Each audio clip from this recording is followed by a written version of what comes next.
Hello again. It's time to go get help taking a body off of a tree. I should actually look at my notes. Oh no. I spilled water on my notebook. How will I live? Hello. It's Tuesday. We're back. My notes say what I already remember, which is we have a haunted bookstore to look into.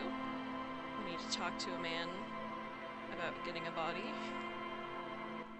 We'll need to look into an apartment still, and then later tonight go back to that apartment again. I unfortunately cannot up the skill any further to do the thing that I really wanted to do, to not have to harass a man, so I'm gonna just indefinitely not think about that. And I need to go to the car to radio about some evidence. So we've got just a long list of to-dos right off the bat that we can start getting into. So last we left it, neither Kim nor I is a good enough shot to knock a body down by ourselves. Also, this lady is still up here. I really don't know if I can... I don't know how to get up there yet. We can try to figure something out with that. I also have not actually gone over here, and I can. I'm gonna have to do that at some point. But I think it's gonna be a whole thing, and I already have so many whole things. Sorry, I'm messing with my screen. Some trash, though. Good old trash. Alright, let's go to Everett. Let's do that first. So if we can progress this body thing, that would probably be really good. Oh, actually, let's do the evidence since we're right here. Inside, you see a set of steering levers, a radio microphone, a pull-out toolbox. Radio. This is Precinct 57. How may I assist you?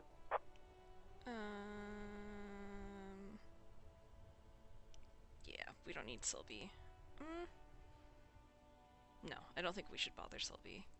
We could maybe just be like, hey, did I fix your relationship problems? But I feel like she also really doesn't want to hear from us, so let's not. Could you run a serial number from a pair of armored boots for me? Sure, officer. What's the number? And the make of the armor, if you know it. Yeah. Got it. I'll contact the ICP database immediately. Call back tomorrow. Hopefully they'll have dug up something useful by then. Okay, good. I'm glad we did The that first. International Collaboration Police, ICP, is an inter-Isoleri law enforcement service, the crown jewel in the moral intern diadem, alongside EPIS and the coalition government. If you say so. I'm pretty sure that's the Insane Clown Posse, but I'm glad they can help us. Alright, done with the radio for now. 57th, over and out. In the cabin, you see a set of steering levers, a radio on a hook. I actually A do... metallic drawer slides out from under the seat. I want to grab the pry bar. The pry bar feels nice and cold in your hand, heavier than you'd think. Because I Useful want to for see opening something. all sorts of doors and lids. We keep running into, like, boxes they can't open, and I'm not confident that I could pry bar them, but I do want to find out. And The pull-out I should have toolbox the... slides. I should have the inventory space for that. I think. Yeah, I've got so much inventory. I could almost take everything. Which is really tempting. Yeah, red tip pie bar has Carson T heavy duty engraved just below the handle. It's satisfyingly heavy and perhaps one of the most useful tools to carry around. Open lock containers in the world. Okay, so I do think that that'll work. And then it does make me want to just load up my inventory with other things. Oh boy, so many things. Alright, getting the body down, go to the harbor, which is what we're gonna do. Victim's tattoos. Ask around. Okay, you have a photo of the hangman's tattoos. Maybe someone can decipher them, tell you what they mean. Probably talk to about 2 people about them for this. And it said, I know there was like specific things it said. It said someone who would know the guy, which... Ooh, maybe we should ask the big scab. Which is a great set of words. Maybe we should ask that guy, though, and see if he knows. And then it also said history buff. Which I'm a little uncertain who that would be. It could be, Joyce, just because she seems to know a lot of things. I don't necessarily think it would be Lena, even though she is very smart and very wise and very cool. I'm just trying to think if there's anyone who's been, like, particularly historically minded. And the best I can come up with is Joyce. Alright, we ran the numbers. We're gonna have to call back in a day. Which maybe I'll make a note about, because I have a few things already on my notes for Wednesday.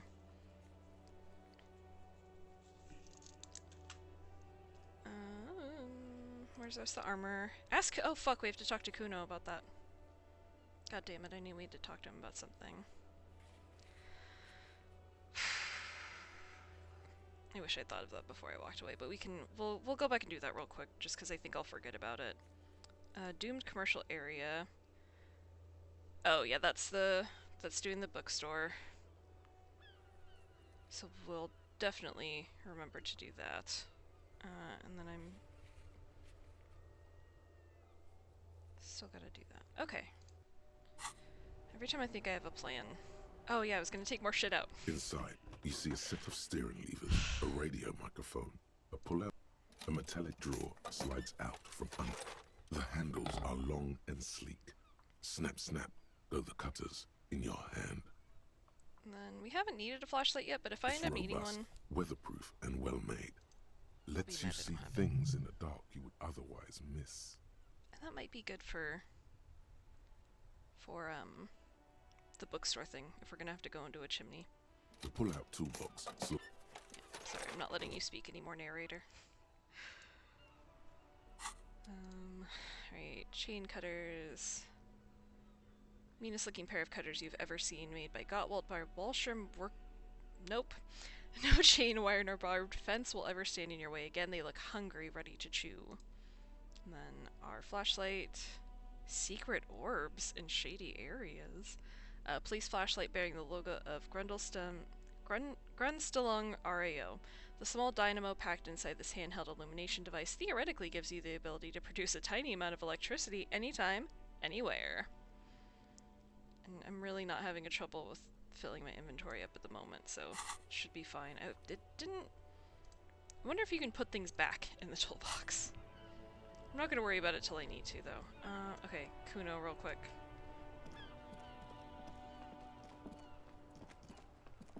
Even though I don't know how helpful he'll be. It's apparently the one time that everyone thinks I should speak to him.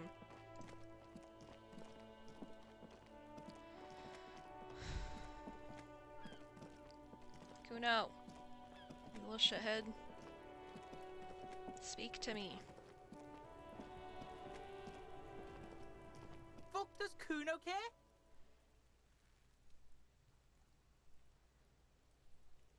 I guess it would be the body. The fuck about it? Where's the rest of his armor? Kuno doesn't give a shit about the armor. How come? Kuno's fuck-gimp's got one big thing wrong with him. He's a fucking mutant. A mutant. Look at him. Fucking growth hormone shit. He's a giant. The armor's too big for any man. Kuno doesn't give a shit about that freak armor. Kuno threw that shit away. He drills his temples with his finger in some strange, aggressive way. What do you mean you threw it away? Kuno tried to get the helmet on. It was too big. He performs a kickoff in the imaginary helmet. Kuno kicked that shit in the sea, rugby style. That shit means nothing to Kuno. You threw it in the sea? Yeah, that shit means nothing to Kuno. Kuno doesn't give a shit about material shit. Kuno's a fucking monk. You wanna fuck on someone about that armor? Go fuck the mustached union fuck. The jolly troubadour shit at the gates. What do you mean, troubadour? Yeah, cock and boot. You know that jolly union cow fucker? Came around talking about cows or some shit. Came around pretending like he cares about cows. Whomst? Yes, you met him at the gates. The one with the boots Oh. and the jolly smile. You mean Manana? Yeah, he's the one you want to talk to. He's fucking crazy about that armor shit. Coming here pretending like he likes cows. Trying to catch a peep at Kuno's armor. Yes, this troubadour has it. You can feel it. Interesting. Okay, there are contusions all over his body. Did you do that? Fuck are you talking about? What is this contusion shit? He grabs his head like it's suddenly hurting. He says you're stupid, Kuno. They want to make you stupid again. I hate words too. A contusion is a bruise. I'm talking about the marks your stones left on the corpse. Oh, did Kuno make your shit sniffing harder? Obstruction of shit sniffing? This is Kuno's kingdom. Kuno fucking rules here.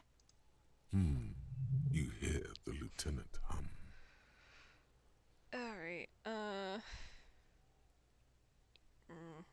I think we're probably good. You're testing Kuno's patience here. Get lost. Man, if I could just not get called. That'd be great. Alright, I'm off. Kuno doesn't fucking care. Great! Neither do I, Kuno. I cannot believe he kicked a helmet into the sea. Unbelievable. And this is gonna be telling me to talk to Manana. We know his name, why? Maybe if we hadn't talked to him yet. Like I said, I clearly did some things sort of out of a preferred order by the game at least, so maybe it's leaving room for me to not know who he was. God, I need to make rent money. I did it for today, but I'm gonna need to do it again. Oh my god, I'm literally just seeing these for the first time. It's telling me how many cigarettes I have. That's not showing any bottles in my bag though, and I definitely just picked some stuff up. Curious.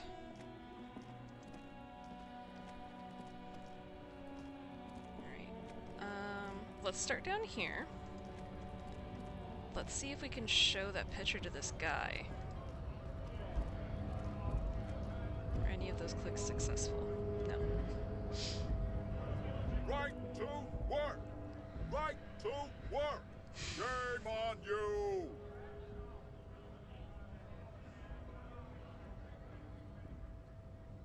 I don't think this is gonna work. What's it to you?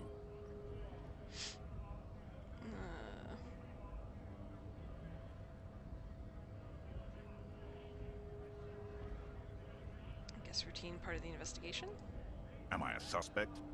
Done no crimes. I only fight for the rights of people. Whatever. The man has turned his attention elsewhere. He shakes his fist slowly while observing you. Whatever. I was hoping I could show him the picture. I can't. I don't know anyone else would know the guy. I mean, obviously I barely think he would, but that seemed like a good shot. Goodness. Okay. Let's bother Manana. Hola, Wandering Man. How can I help you? Ooh, yeah. Do you know anything about the Hardy Boys? Los Ardis? They're an independent militant group. A bit too high-strung, but it comes with the responsibility. They're sort of like you. Preserve the rule of law and all that. Except it's Everard's law. But really, they're just like you. Is he actually comparing you, an officer of the law, to some neighborhood vigilantes? I don't want to be too, up on my high horse about being a cop, but I also don't think I'm like the weird gang of people. I don't know. At least not me and Kim personally. Come on. He's just trying to keep the peace. Yeah, let it go. I'm not doing that. The man whispers a jaunty tune. A coastal breeze ruffles his hair. Kuno told me you were supposed to know about the armor. The little boy had it good on his promise. His promise? To get me into trouble.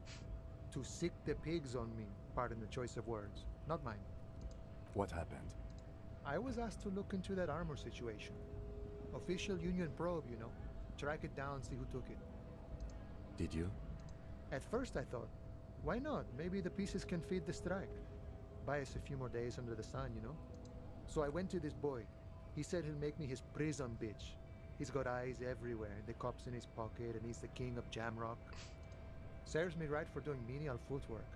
I dropped that probe right then and there, and it still got me into trouble.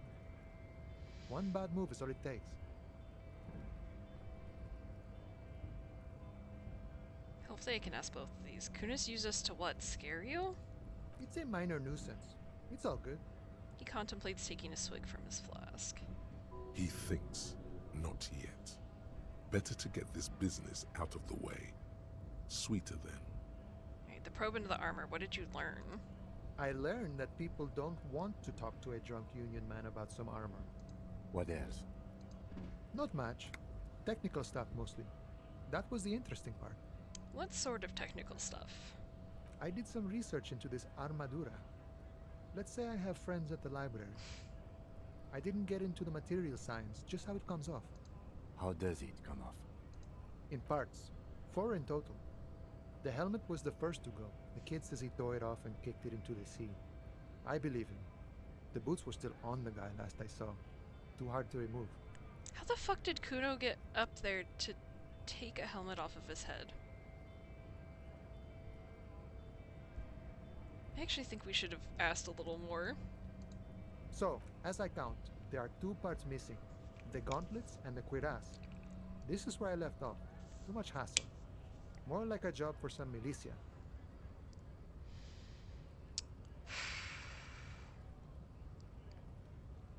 I mean, he's probably going to tell me that there just aren't leggings, but hold up. 4 pieces, helmet, cuirass, gauntlets, boots. What about the leggings?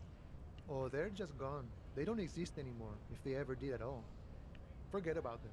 I do.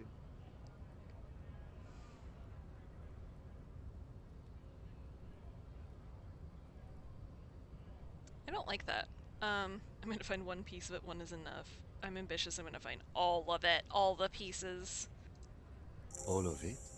There are junior officers out there, eager to prove themselves. I would leave some for them, and I would leave the boots to processing, but okay. Let's find all of it. It's implied he finds it unlikely that you will succeed in this. Look, Kim, you gotta aim for the stars, okay? And Mesqui's epic then, all across Martinez. I hope it will be a real bonanza for you. Oh my god. Thank you for the cooperation, sir. No problem. If you see that kid, thank him from Call Me Mañana. Thank him for showing me the way. Oh my god. He is sincerely grateful he is not tracking down pieces of armor right now. Hey, goodbye. Getting the hanged man's boots. Get the boots off the victim's feet. In order to succeed, the body has to be down, the autopsy... Oh my god, I can't talk. The body has to be down, the autopsy has to be finished, and Kim has to be absent. He wouldn't approve. This will be devilishly tricky, so don't beat yourself up if you manage to send the body to processing without getting a hold of the boots. Oh boy. Okay. So we're gonna have to do it at night, because I think that's the only time we're not around Kim.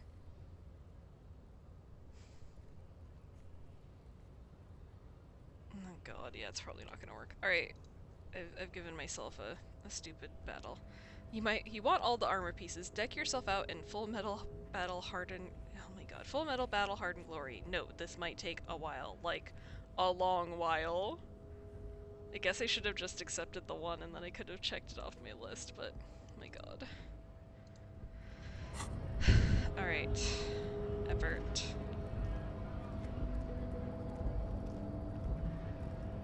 Please, sir, help me get a body down. Help me fulfill a completely impossible mission. Okay.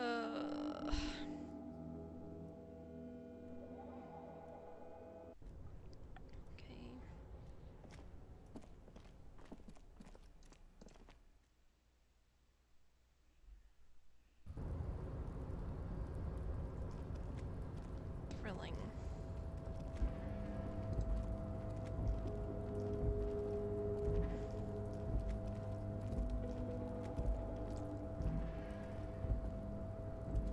God, we move so slow. Is there a run button I just don't know about? I feel like every once in a while I go really fast and I don't know what I've done to make it happen.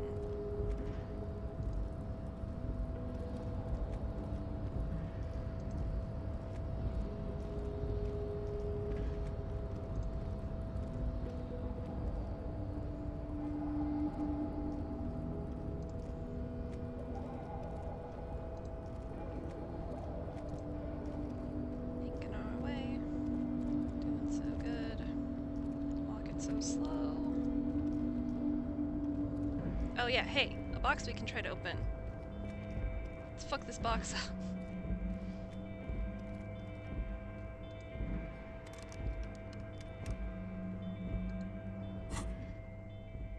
Oh, maybe I equip it. I was like, why? What would I have to do? I think crowbar. If and I had to guess. Yes! Ultra Series gloves! +1 half-light! I need those! Unfiltered contact. For ultimate performance efficiency, these fallen Ultra Series gloves come fingerless and with grippy padding covering the palms, making these ideal for quadrupedal movement or for lifting cargo. +1 half-light! We need that! I think I lost electrochemistry, which I'm not overly concerned about. Fuck yes! Is that gonna do what I think it's gonna do? Here, Kuno, close. Oh, one day this will. No, it didn't highlight it again. Oh, fuck the map! I didn't look at the point that I got the map, after all. Wonderful. I don't know if it's super helpful, at least at the minute, but that's exciting. Okay, that is the bridge. I was gonna say, I don't think I can do a lot of this yet. I think I've done most of the mainland I can look around. I do still need to go into that one building, but yeah. Fuck. I was really hoping that that would help me, but I guess it is just fully maxed out. I can't do much about it. No, it says 5 now. When I walk past them next, I'll see if it'll let me do it, but it probably won't. Because I think it was at 4 and I couldn't max it up any higher, and now it's 5 with gloves. We'll see. We'll see what happens. Now I gotta think about every time I've seen a stupid box I couldn't open. Which I'm not gonna be able to remember. That's the only one I can think of off the top of my head. But hopefully just walking around we'll see stuff again. I wonder if there's anything in Kuno's little shack. Part of me feels like there might have been, but I don't really know. Mr. Dubois, I hear the meeting with Titus was a glowing success. That's such a relief. Titus can be a handful sometimes. I don't know if I would call it a success. Now, what can Everard Clare do for you today? We got all kinds of stuff. Okay. Could you help me get a dead body down from a tree? You might have noticed there's one hanging on a tree behind the hostel cafeteria. Oh my. Don't take this question personally, but why would I get involved in this matter? 'Cause I need your help, bitch! Mr. Clare, the man was hanged with a cargo belt. A steel-reinforced cargo belt. It's safe to assume the Union had something to do with the murder. Besides, getting the body down would benefit all of us. It's a stain on the neighborhood. You're a community leader, help your community out. I can certainly see how having him up there might start affecting some real estate values. He licks his fat lips and smiles. But of course, all joking aside, I am going to help you. He picks up the handset of a radiophone to his right, then clicks a button. Jean-Luc, my boy, I'm sending 2 police officers down. They have a dead body in a tree problem they need help with. Namely, they need it to be taken down. And Jean, please take it easy with the race science. That's a yes to getting the body down, no to the race science. He hangs up and turns back to you. So that's Measurehead. This, I accidentally saw something where he helps you. And I thought I'd have You to can do find different. Jean-Luc down at the gates. He's the big impressive one. You know, tattoos, muscles, ethnic looking. Can't miss him. Great guy. Ethnic looking. Jesus Christ. Can we go over a few details concerning the murder again? Most certainly, Harry. Nothing brightens my day like brainstorming these things with you. Okay, I think we probably very much already did this.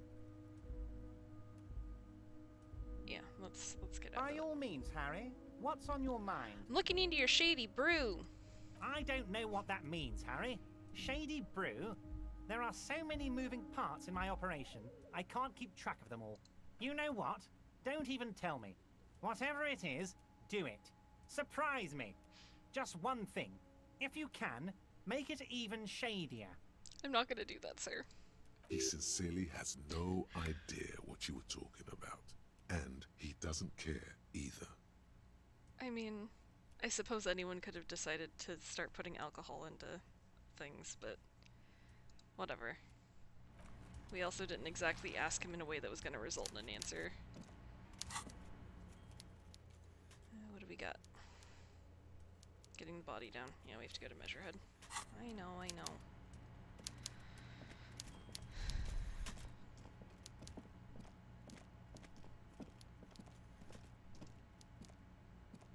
Walk faster, bitches.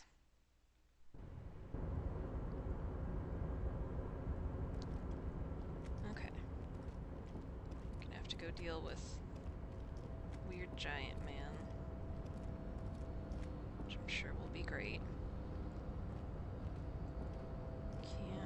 Can't fucking wait to do that.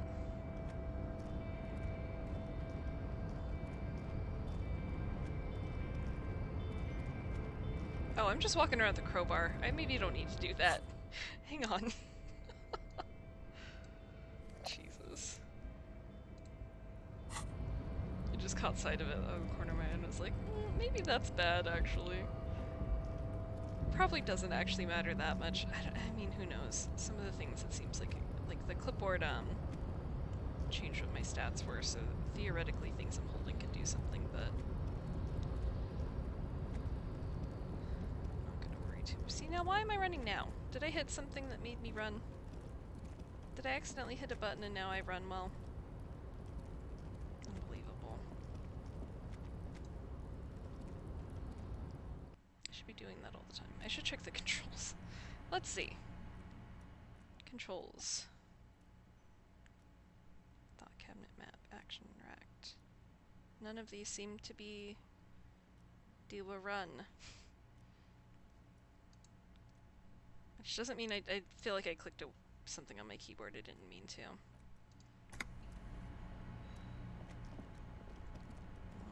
I'm jaunting now, fuck. Oh yeah, is there anything? Let's go back in this room just to do it. I don't think there's anything actually. No, there's not. Okay.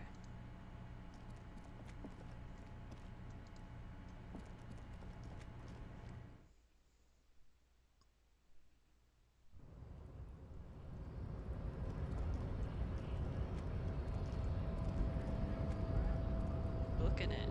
Absolutely booking it. Hello, sir. Your race descent has only worsened since I last saw you. You have really let yourself go. Why are you not with the Hardy Boys? I am not the first line of defense. I am the last.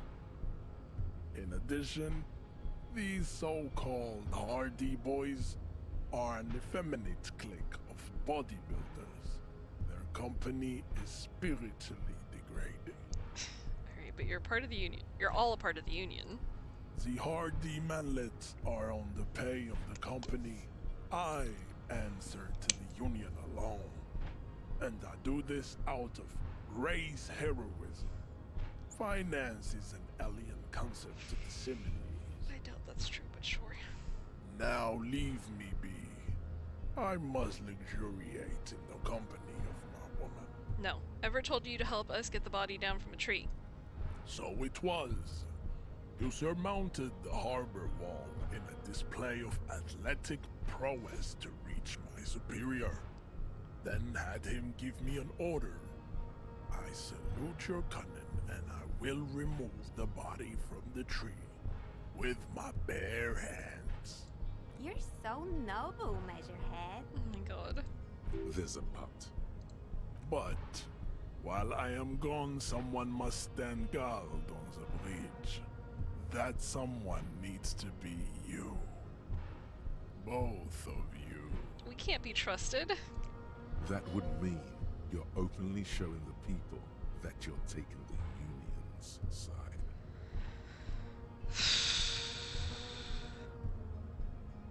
Okay, well, guess we'll just openly say that. Wait, that means showing everyone that we're taking orders from the Union.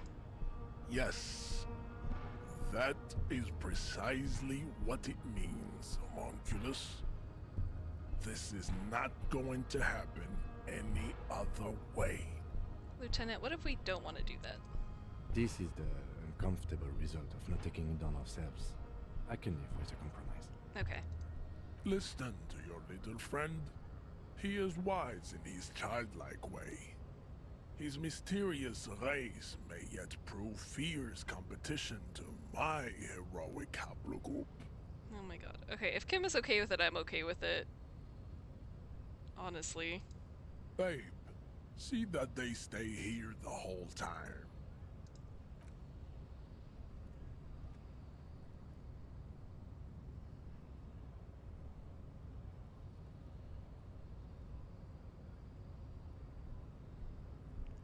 Thrilling.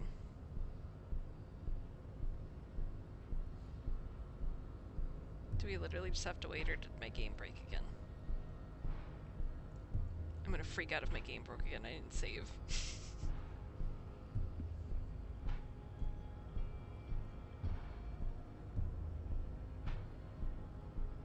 I don't know how long to wait to know if it's broken or not, to be quite honest with you. I think it did mess up. I think when I looked at... I should have fucking thought about this. When I ran into the bug before... God damn it, I'm so upset right now. I should have saved. Why didn't I save? Why didn't I save? Fuck. I think it broke again. I think I'm gonna have to...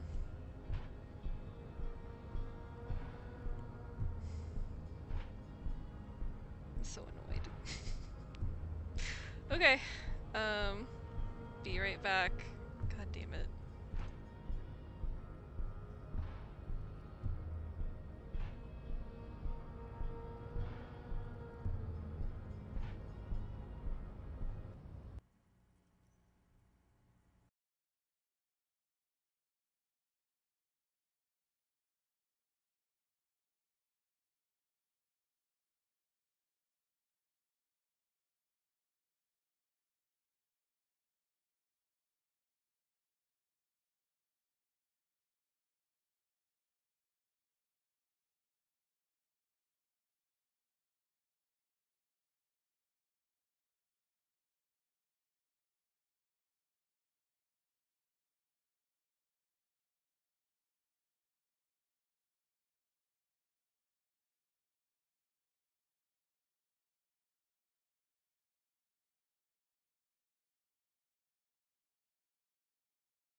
So I have to do everything I did all over again.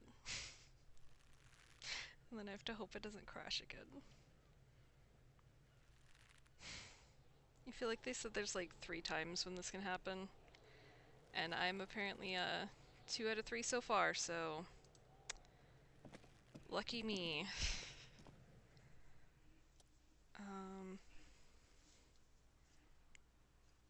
Fuck this. The fuck about it? Yeah, okay, so we're gonna speed through this if we can help it. God Kuno doesn't give damn a it. shit about the armor. Kuno's fuck. God damn it. Look at him. Kuno doesn't give. God Kuno damn it. tried to get the hell. Kuno kicked that shit in the. Yeah? That shit means. You wanna fuck on someone about that armor? Yeah, cock. Yes, you. Yeah? He's the one. Yes, this trooper. Fuck are you talking about? He says you're stupid, Kuno. We They are wanna gonna make say. you stupid again. I'm gonna say I hate words this time. Words are fucking shit. Make you stupid. Kuno's got his own words now. Kuno words. Has Kuno been to some kind of school? Probably a school for children with behavioral difficulties. Let's try it. Kuno, shouldn't you be at school or something? That's the past, pig. Kuno's not there anymore. Kuno did his time. Now ask about that pig corpse shit and don't go sniffing into Kuno's past. Pigs come to take you back, Kuno. Trying to dig up dirt on you. Oh my god. Okay. Well, we got a slightly different conversation. You're That's fine. testing Kuno. Get lost. No! Kuno doesn't fucking care. Oh my god, okay. Well, back to obsessively quick saving. I'm so fucking upset. I'm so mad. Fuck. Did we do anything else? We have to do the evidence thing, I think. I don't think we did that yet. We'll find out pretty quick. Alright, also, is this the button that makes me run? No. I'm never gonna know what button made me run. It's gonna be a mystery forever. Fuck.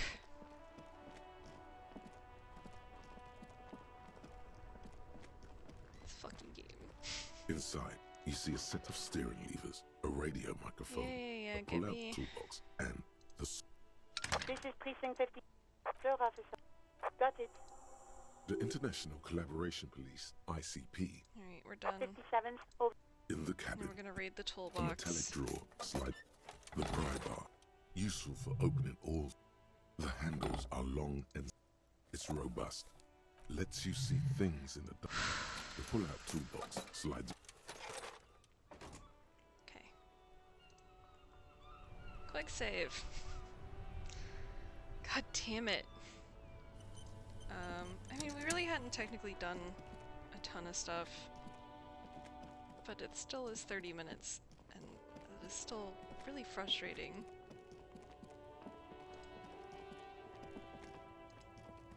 And I can't believe I forgot my quick saving. I can't believe I was so on top of it for like a minute there. And then I fell off right when I needed to be good at it.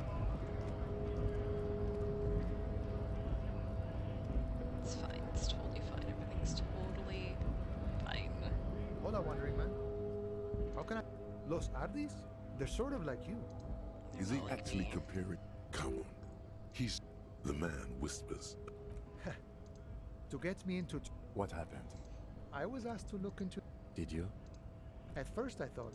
So I went to this. Serves me right for doing menial footwork. It's a minor news. He thinks. I learned that people. What else? Not much. Technically, I did some research into this How does it come off? in parts. 4 in total. So, as I count, there are 2 parts. Oh, they're just gone. They don't exist anymore, if they ever did at all. Forget about them. I did. Everything's gonna be fine. It's not fine. I'm upset. Ugh. It will be fine. We can choose to be less ambitious now, though. Kim doesn't even believe in me. It's gonna be such a pain to get the leg things, apparently.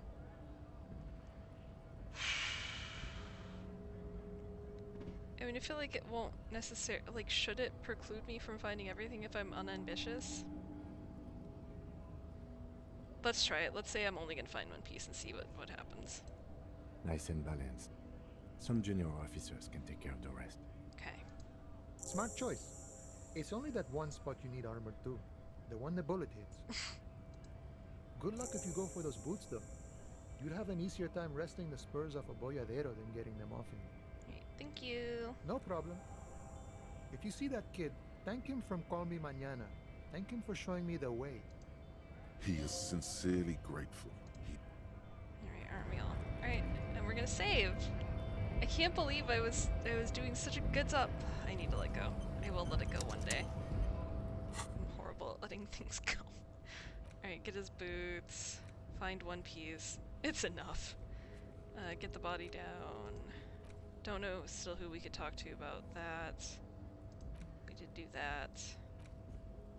Oh, Kuno lied. Return and confront him. He doesn't care. We can though. That's the bookstore. And this is the apartment, which apparently I never actually read. Okay. Okay.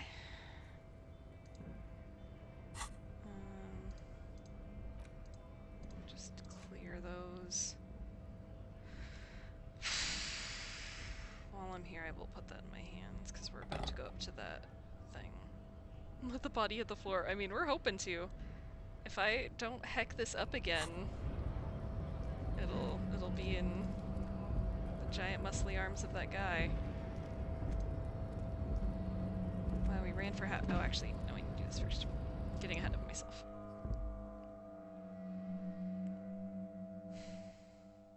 Drugs raise learning caps, but they're bad for your health. Oh god. Oh god.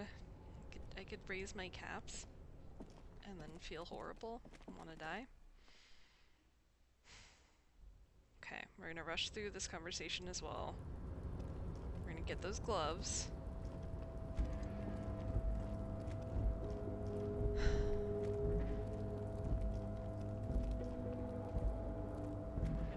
Never learn how to run ever again, apparently. I'm gonna have to look that up. I don't want to look anything up, but I think looking up how do I run when I want to is probably not so bad.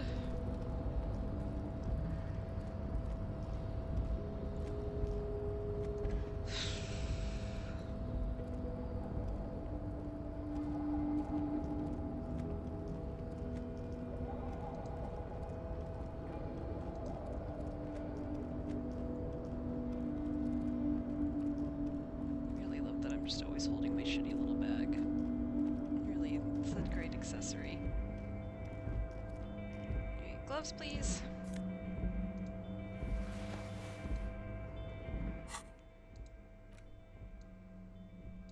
Hell yeah. Oops, didn't mean to do that.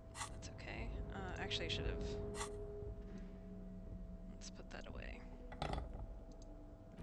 Cigarettes, just for funsies. Why not? Okay. Now we're gonna speed run through Everett. And then we'll be back where we were. Goodness. Obsessively. You know what? If you don't see me quick saving, you yell at me. I think there's only one other time when it might happen from what I looked at, but I don't remember what that time was. But, still. Mr. Dubois, I hear the now. What can Everett Clare do? You might have noticed there's... Oh my. Mr. Clare, besides, getting the body down would benefit... I can certainly see, but of course. Jean-Luc, my boy. And Jean. You can find Jean-Luc down at the gate. Oh, Most no, certainly, we didn't need Harry. to do that, sorry. By all means, Harry. I don't Shady know. You know brew. what? He sincerely hasn't. Okay. Quick saving again. Almost back on track. Unbelievable.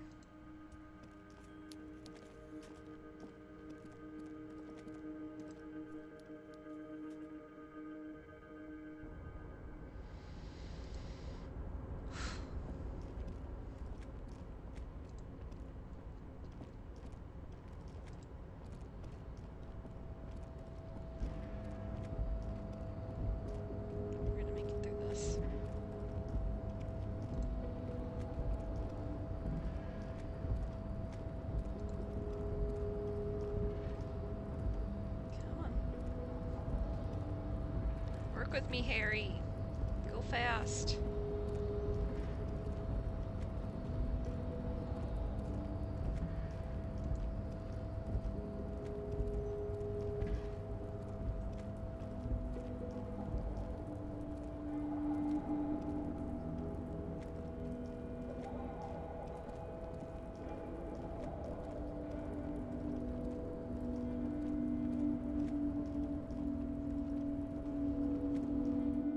Okay. Through this nothing room.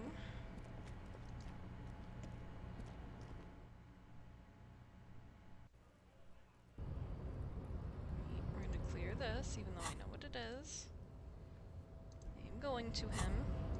And we're gonna save right in front of him.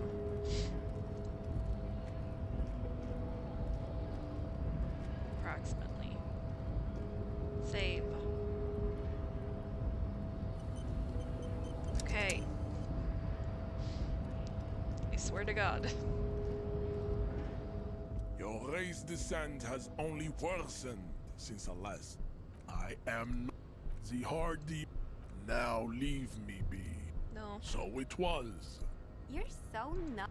There's a but. But That would mean you're openly showing the people. This is the uncomfortable result. listen to your little friend. Yes. That babe. See that they stay here the whole time.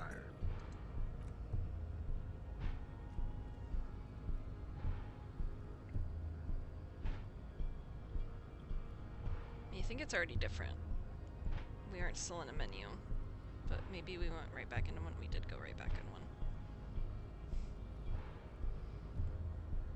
It's fucking broken again. I just want to play this video game.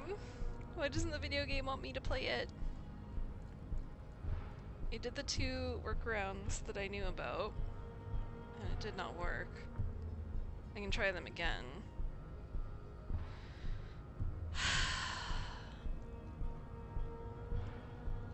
Maybe I could wait, but I just don't think... I think it's the bug again, I really do. We're gonna stay here and wait, and I'm gonna frantically Google, and it's gonna tell me it's the bug again. It just seems like it would, handle it differently if it was, I was supposed to wait. Like, it seems like there would be something else to that, but we're gonna look.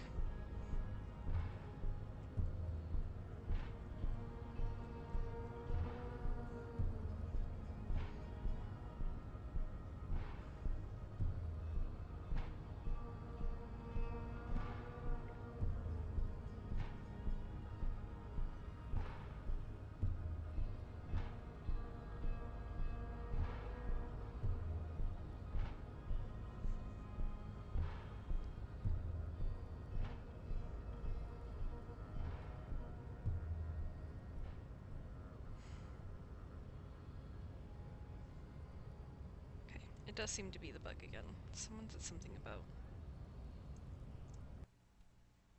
something, which I think was probably bad. Yep, that was bad. Okay, BRB again.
again. We're gonna see if we have better luck. Looks like the game's not showing up. Which is also good. Maybe it'll just take it a second. It's still kind of starting. I'm starting to feel like I should have a technical difficulty screen. I don't know what that would look like. Oh my god, it's really not showing me. Okay, good. It is now. Unbelievable. I can't handle any more problems. Gonna try it again.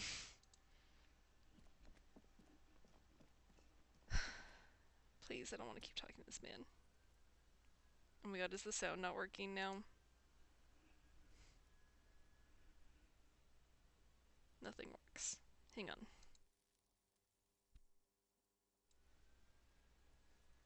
Please. Please, game, I'm begging you.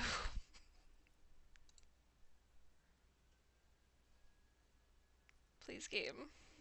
Game, please.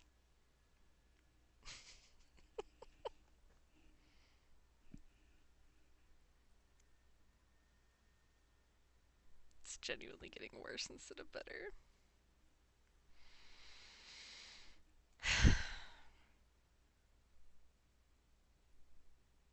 Unbelievable.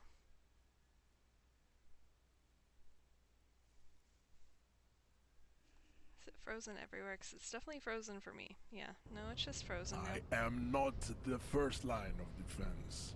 Oh my god, it's I am working. the last. In addition, these so-called hardy boys The are an game effeminate is doing the same clique bug it of did to me earlier bodybuilders. again. Their company, Except the hardy this time it's harder to mallet, fix. now leave me be. So it was. You're so noob. There's a but. Hello, thank you. My roommate is giving me a coffee and I'm not gonna eat either of those right now. But thank you. Okay, goodbye. It's all going so well. Okay, I guess I have a coffee now at least. Christ. So yeah, it's bugging out right before a conversation, which has happened before, and it's a known bug. I think there's, if I'm remembering right when I looked at it, I think there's 3 different places it can happen, and I completely... I was really good about doing my quick save because I got so scared by the bug the last time, and then I didn't do it at all this time, and then it happened again. And I'm having a harder time fixing it this time, but hopefully this time... But That would mean you're openly showing the people that you're This is the... listen to your lid. Yes. Okay, That this is where it is keeps dying, so precisely let's hope. what it needs. Babe, see that they stay here the whole time.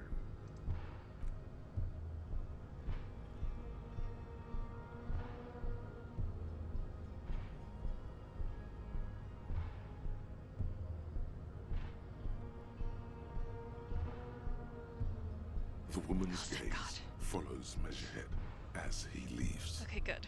We beat it. So, you guys are like cops or something? Oh god. We're just trying to keep things from going to shit. Have you ever thought that maybe things should go to shit? I'm Katya, by the way. Wow, very deep. You hear that? That sound. He's breaking something. Yeah, Jean-Luc must be really tearing it up over there. I wish I could see it. Oh my god, Disco Elysium wants you to make a social choice of banana bread or lemon scone because your roommate wants to eat the one you don't choose. You can have whichever one you want, I don't care. You normally eat the lemon scone and I have no problem with banana bread, but if today you want banana bread, by god you have it. I'm not gonna die either way. Thank you for the coffee. This is a democracy, I don't care. Banana bread's great. Again, unless you want it, and then lemon scone's great. There's no wrong choices here. I also wish I could see it, even though the body is gross, but I'm worried about what he's doing. Look at you! RCM rent-a-cops! Guarding that bridge like Everett's lapdogs! Is this where it's at now? The RCM is for sale! Oh my god. Fuck this fake-ass scab. And who are you? What is your business here? Why are your clothes 4 sizes too small for you? I'll work with whoever I want. Yes, I'm an unbelievably corrupt cop. I am corrupt every opportunity I get, or that's none of your business. It would be so funny to say the second one, but I think that's a bad thing to announce to the world. We'll be annoying and say I'll work with whoever I want. A shrill laughter interrupts you, echoing across Martinez. It's Kuno. Then, the man turns to look behind him at the behemoth appearing around the corner, approaching him, walking past him. Is he carrying the body all the way here? Okay, good. He does smell like horrible dead body now, though. The corpse has been removed from the tree. Stand down and congratulate yourself. You have sided with Ray's victory today. He brushes wooden flakes off his hands. I don't think he'll like either of these. I'll just say thanks for your cooperation, because no one believes that. We did a public thing that everyone thinks we made a choice, so thanks for your cooperation. Farewell, ham sandwich. You are a Union man from now on. Okay, thank God, the game stopped crashing. Goodness save. Okay. Body's down. See what he did. He definitely broke the shit out of the tree, which Kim seemed very against. No one cares about this. I guess maybe I have to make a choice about it. I have to make it better or worse instead of doing nothing. Which is fine. This I don't think I could do. Or that. Okay. Let's go back to the yard. Wait, will he still not move then?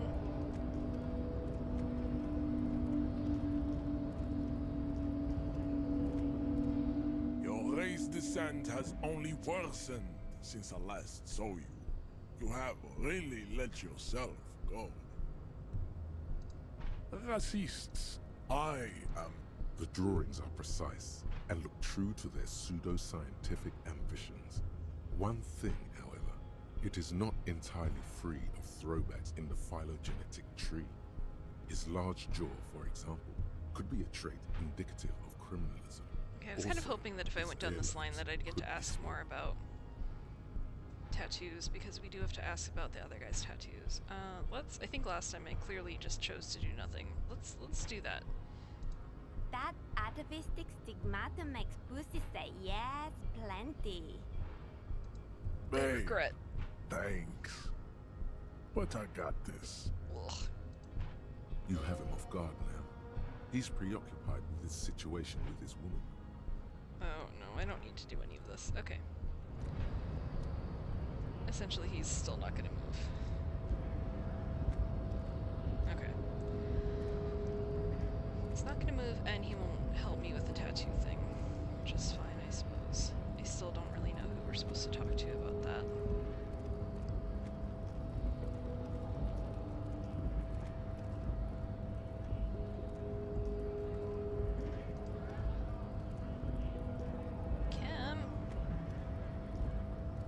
Kim, don't leave me.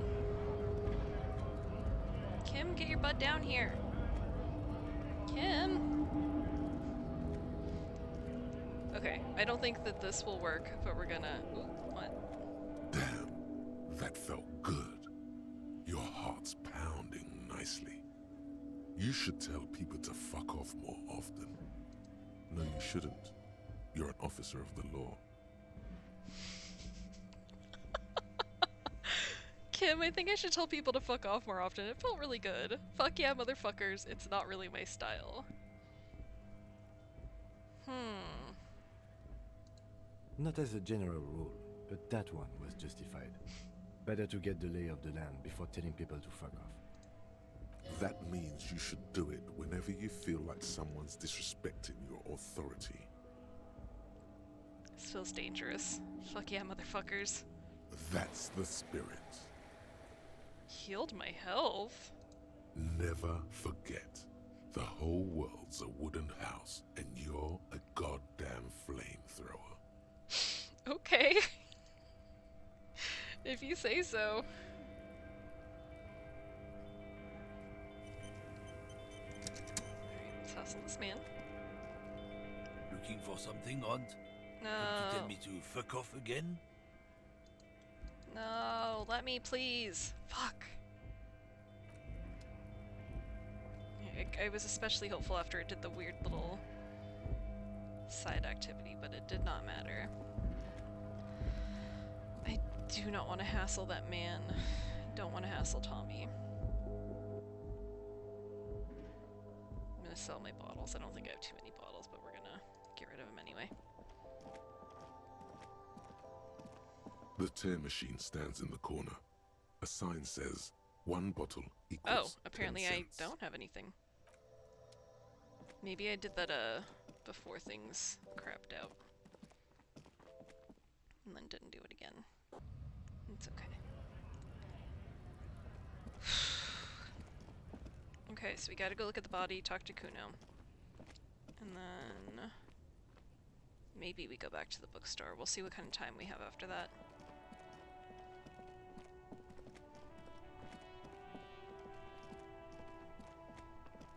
Goodness.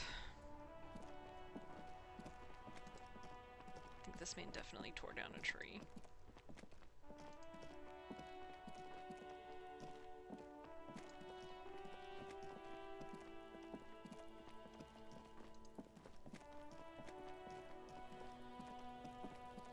Jesus Christ.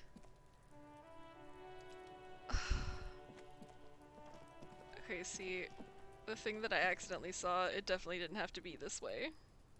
Unbearable. Okay, well, whatever. It is this way.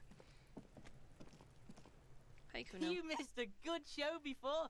A kid came by and completely fucked the tree to pieces. He fucked the tree up! Fucked it good! It was porno! Oh no. Oh man. Okay, let's try to get him to stop using the slur, which won't work. Can't tell Kuno what words to use. Fucking kipped. What is this, a word museum? You want to belong to a museum, Kuno, with the old people? Fuck you. Kuno says kipped if he wants to. Kuno's dad says kipped all the time. Kipped's a cool word. Kipped, kippity kippity Okay. It's like a little engine has come alive on the other side. Kipped. Oh boy, okay. So? Okay, he told me you promised to sick the pigs on him. He said to say thank you. Wasn't too keen on chasing down the armor anyway. He said now you're the king of the entire Jamrock. I wonder if we can do all of these or if we can only do the one. Let's do the first. Yeah, so? Kuno did sick the pigs on him. Kuno's a man of his word. Kuno sent your fat ass running around like jello! Look, pig. Kuno sent you to rough some people up. Kuno played you. That happened. Now you and Kuno should move on. Good idea. Sure, let's move on. Yeah, that's what Kuno said. Don't be saying what Kuno said back to Kuno. Get the fuck out of here, Patterson Kuno. Oh my god. After this shit, you better have something real interesting to say if you want to stay in Kuno's face. Yeah, real interesting.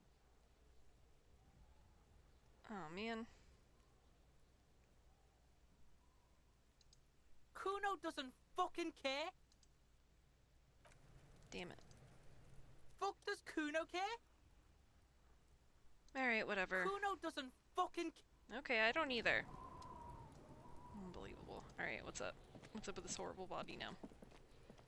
The corpse lies on the ground among the remains of an absolutely demolished pinewood branch. It's gently laid on one side. Beautiful, wipe a tear from your eye. Well, it's down. Celebrate in a more reserved manner. Mr. Measurehead has done a good job. Nothing is too broken or compromised. The victim is ready for a field autopsy. A field autopsy? Ooh, can I do a skill before we do this? Hell yeah. Alright,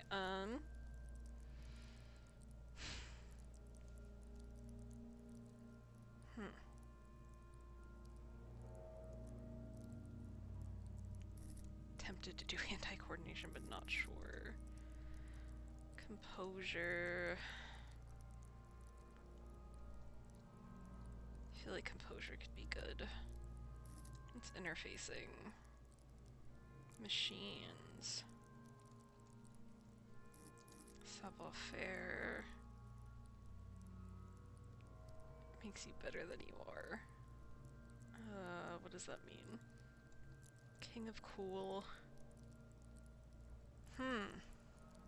Maybe we'll do that, but also hand-eye coordination probably isn't the worst.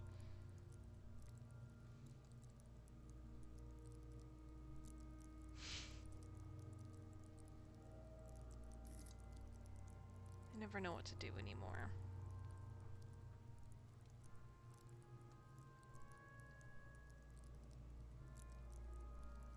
And this is the lowest thing I have in physique. Maybe we just do that. So eventually some of that shit's gonna matter a little more. Okay. A field autopsy. Yes. 1. Investigation of the scene. 2. Initial examination of the victim. 3. Field autopsy. 4. Transportation of the body to the morgue. We are on number 3. Boy. The RCM's 4-phase murder scene processing manual. The fuck are they on about? Cop's gonna cut his shit up. Don't we have someone else to cut his shit up? It's not about cutting. And no, you and I are detectives. The honorary rank of detective signifies our ability to handle the entire incident chain, from autopsy to cleanup to social work. Honorary rank of detective? An honor and a burden attached to your rank once you've proven yourself able, usually after 5 to 8 years of field work. Mine is Lieutenant Detective. Yeah, I feel like a detective. You are. Your station would not have assigned you on this case if you weren't. Now... The lieutenant adjusts his glasses and takes a deep breath. Alright, first, what exactly is a field autopsy? Come on, officer. You know what a field autopsy is. You've done 100 of them. And you know my brain is broken, Kim. What you do know is, at 18.9 kilometers, the dormant shield volcano, Corpus Mundi, is the world's highest summit, and the failure of the 38 single, Epui Descent, to crack the top 20 was the death knell of disco. But what a field autopsy is, you have no idea. Yeah, why don't you know what use are you? You must have me confused with the Coppepedia. What's the Coppepedia? I think I need to talk to him. You, sir, you are the Coppepedia. Alright, do you have another pair of gloves? Unfortunately, no. Ooh, I have gardening gloves. Maybe they're enough. They are better than nothing. Tell you what, I perform the anatomical side of things while you will take notes. Alright, we'll just fill this in, right? Show him the red field autopsy form in your ledger. That's right. Alright. Yeah, open your ledger at the field autopsy form. The dead man stares in silence as you crack open the ledger. The bright red paper is covered in boxes and lists, describing the condition of his skin and organs in 3 parts. Above those, an 11-field info form needs filling out first. It begins with... Alright, begin. 1. Assistant. That's you. Yeah, write my whole name. The corpse is indifferent to your scribblings, just lies there. The next box says... 2. Coroner's case number. KK57-0803.0815. KK equals Kim Kitsuragi. 57 equals Precinct 57, followed by his date 0803 and time of arrival 0815 on the scene. He's indexed the case after himself, not you. That's because he doesn't want to bring up the messy question of your initials.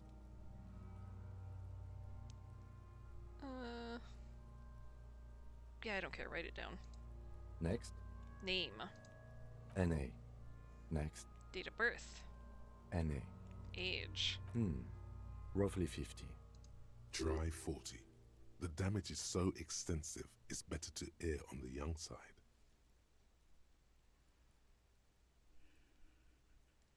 I'm gonna write around 42. He nods. Alright. 6 race. Mondial.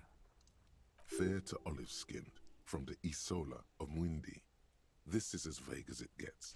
You might as well say whitish. Write it down. The pudgy mess of curdled meat looks neither mondial nor anything other. Sex. Fucky, fucky! Unbelievable. Male. Pigs can have sex! I'm gonna rate male. Nor does he look male, with his pregnant belly and indistinguishable face. So much gender essentialism, unbelievable. Date of death. We're still going with March 4th. 51. What else? 9. Body identified by is non-applicable. 10. Case number is the same as the coroner's case. KK 57 0503 0815 listens motionless, with the cargo belt still around his neck. Only one box remains. 11. Evidence of treatment. None. At least not after the initial examination. Alright, what exactly is treatment anyway? Interfering with the body's position or wounds post-mortem. How did you not know that? Aren't you a cop? You're leaving a weak impression here. Say something sure-handed. Oh my god. Don't overdo it. It's okay to be unsure.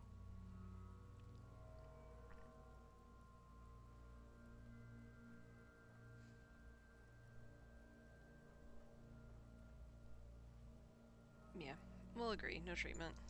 A silent nod. The lieutenant places his gloved hand on the corpse's chest, as if in preparation.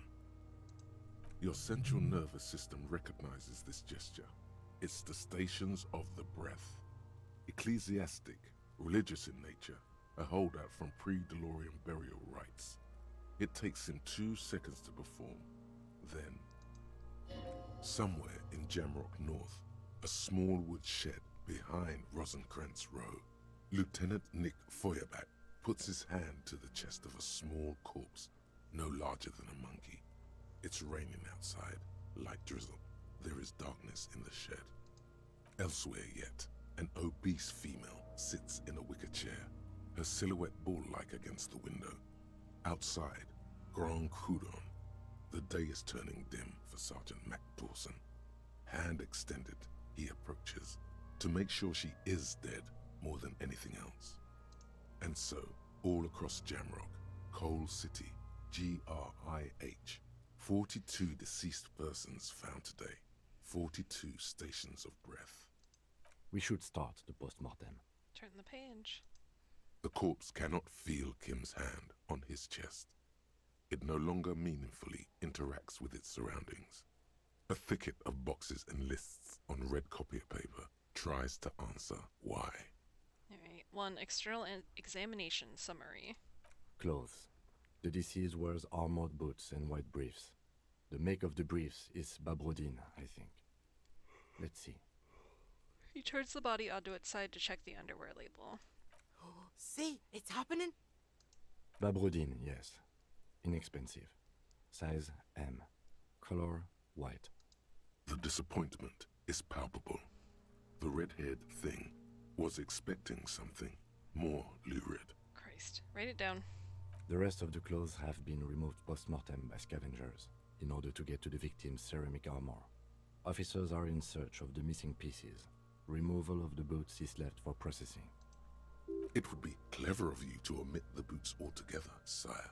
If you are to keep them for yourself, as you ought to, you have deserved them more than anyone else. What do I want these fucking boots for? When am I gonna get them? Patience. After the autopsy, before the body is taken away, there will be a window of opportunity. After the lieutenant has gone to sleep. I hope this has helped you, my liege. I don't know why I want these nasty boots. I understand theoretically that they're nice, fancy armor boots, but they're gonna smell so bad. I'm not gonna clean. I can't even take a shower in this game. I'm not gonna clean these boots out. We're just writing them down. The boot has a serial number. It's E50.100.100. The lines between the plates are in the shape of the alphanumerical. The number is purposefully concealed by the design. Write it down. Tattoos. He stands up, feet planted on either side of the body. The upper torso is covered in a single, continuous tattoo, resembling a map of the night sky. It reaches from the right shoulder to the heart. The ink is blue and white. The assistant has a color photograph of the markings, to be added to the case files as document A1. The photo is taken on the scene, using a Trigat Mini. Write it down. The deceased has a belt for airlifting cargo around his neck, tied with a hangman's knot. Color, yellow. Length, 3 meters. There is a buckle on the other end. Well-nourished, athletically built, measuring 1.8 meters. Generally consistent with age 42. Preservation is good. Ambient temperature, below freezing. Body hair is light brown. Distribution is consistent with age. The deceased had male pattern baldness. Hair is combed back, short. I'm not touching him. Write it down. Lividity is consistent with hanging. The head is congested. Contusions are present on the head, chest, and thighs. Consistent with stones thrown post-mortem. Low velocity. Fucking low velocity? You think Kuno doesn't know what you're talking about? Velocity was fucking max. Talking shit about Kuno's velocity. In addition, there are bite marks on the face, scalp, and chest. Consistent with predation. You write down what it meant for high velocity? No. Ligature mark. Alright, the lieutenant produces a small folding knife with the other hand pulling on the belt. He starts cutting into the polyester. The stench is horrid. After a while, it's obvious the material cannot be cut. The steel wiring. There's too much of it. We need to remove the belt so we can get to the ligature mark. You got just the right tool for that. Yeah. The chain cutters. I'm prepared. Yeah, good thing we got these chain cutters. Always good to think ahead. Now, He points to the rope squeezing the dead man's neck. we need to cut the belt to see the ligature mark below. Carefully, with as much precision as you can. Oh no. See, my pig is gonna fuck his head off. No, he ain't. Your pig's a boring fuck. I mean, it did just up this, so that's as good as it was ever gonna be. Look for a good spot to cut. The belt is equally tight around the whole circumference of his neck, swelling over the edges like white bread rising from the east. Okay, we don't have a very good chance here. Let's try. After some deliberation, you sink the cutters into the knot tying the belt together. You squeeze the rubber handles together, sweat forming on your brow. Press down. Snap. The knot is slashed. Another cut and the belt falls apart like a flower bouquet, revealing the dead man's neck and the dark red ligature mark around it. The rope rises to a point, leaving a gap in the ligature mark. The suspension point is in the back of the neck. Right, the lieutenant has kneeled closer, running his finger along the dark red groove until there is a gap. Hemorrhaging is observed on the skin, above and below the ligature mark. The mark is well pronounced, consistent with a drop from 1 or 1.5 meters. Oh my god, I can't stop yawning. Alright, write it down. Chest is intact, normal contour. Abdomen is protuberant, pelvis intact, genitalia. He pulls down the man's underpants. No! It's gonna happen, see! I fucking knew it! This is clearly what they've been waiting for, ever since the autopsy began. The lieutenant is trying to make it as boring as possible. Genitalia is male and unremarkable. No evidence of injury. I don't need to look at his dick, I believe you, thank you. Back is symmetrical and intact. Upper and lower extremities are intact, but asymmetrical. There are combat injuries on the right hand, thigh, and hip. In addition, I see smaller, residual scars, too numerous to count, covering about 30% of his skin.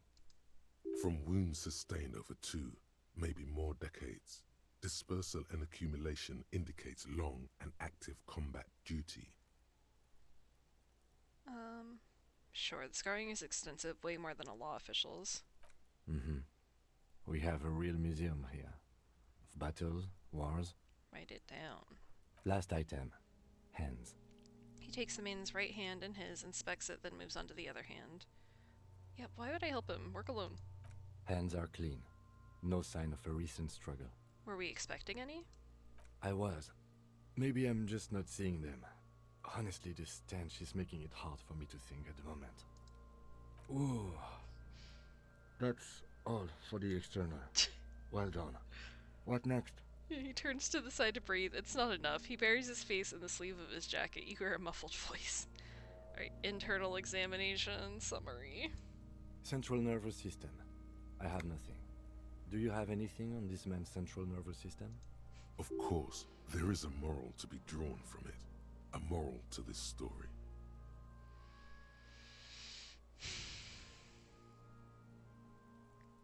Oh god, sure. Oh, I can't be outing. If I may add the moral of this story. What would that be? He looks at you inquisitively. The dead man looks, too, with barely contained excitement to hear the moral of his story. Oh god, the brain is very vulnerable to compromises in its blood supply. I think that may well be the moral of every story, officer. Goodest of the good cops achievement unlocked. What the fuck? Oh no. Alright, I'll write NA. Good. Musculoskeletal. Purge fluid is coming from the mouth. Not injury related. Eyes and tongue protuberant. Hyoid bone. Let's see. With his eyes almost closed, the lieutenant puts his hand on the dead man's throat and begins to massage it, gently. A rotting smell erupts from the mouth.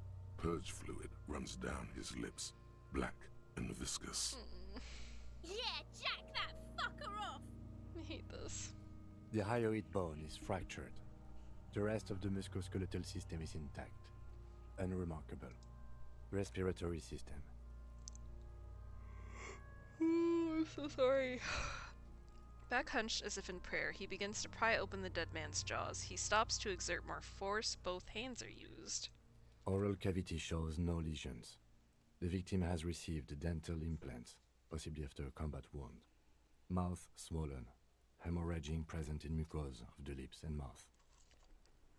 Okay, write it down. Hepatobiliary. NA. Why don't we have anything? Are you a hepatobiliary expert? He looks at the corpse's stomach with a mixture of tiredness and disgust. I don't think so. Neither am I. And that's it? That's it. NA. Same for toxicology and serology. NA. Both? Unless you have untapped reservoirs of knowledge there? The completionist in me wonders if there's something we could still do. Like a toxicology screening? At this stage, I doubt processing will find anything, even if he was brimming with cocaine. But still, you should add a request. Alright, NA and add toxicology requested. Cardiovascular. The body exhibits heavy lividity. Blood has gathered in the hands, feet, and neck. Hypostasis is visually consistent with the hanging. Gastrointestinal. Alright, he breathes a sigh of approaching relief. This is the last field on the list. He looks around the ground, the pool of feces there. This will do. Digested semi-solid food in stomach. Voila. Write it down amid the voila. What's next on the list? Description of injuries summary. Let's see. We have bite marks, contusions on the head and chest, and a ligature mark encircling the neck. You'll need 3 fields. Leave a 4th one too. Alright, bite marks. Head, chest, and scalp bite mark injuries. Predation by birds has caused damage to the body. Odontologist does not need to be consulted. And your opinion, officer? Beneath the description, there are 2 boxes waiting to be ticked. Opinion, fatal injury, B, non-fatal postmortem. Agreed. Next injury? Contusions. So, The scalp bleeds from a post-mortem head injury, a stone.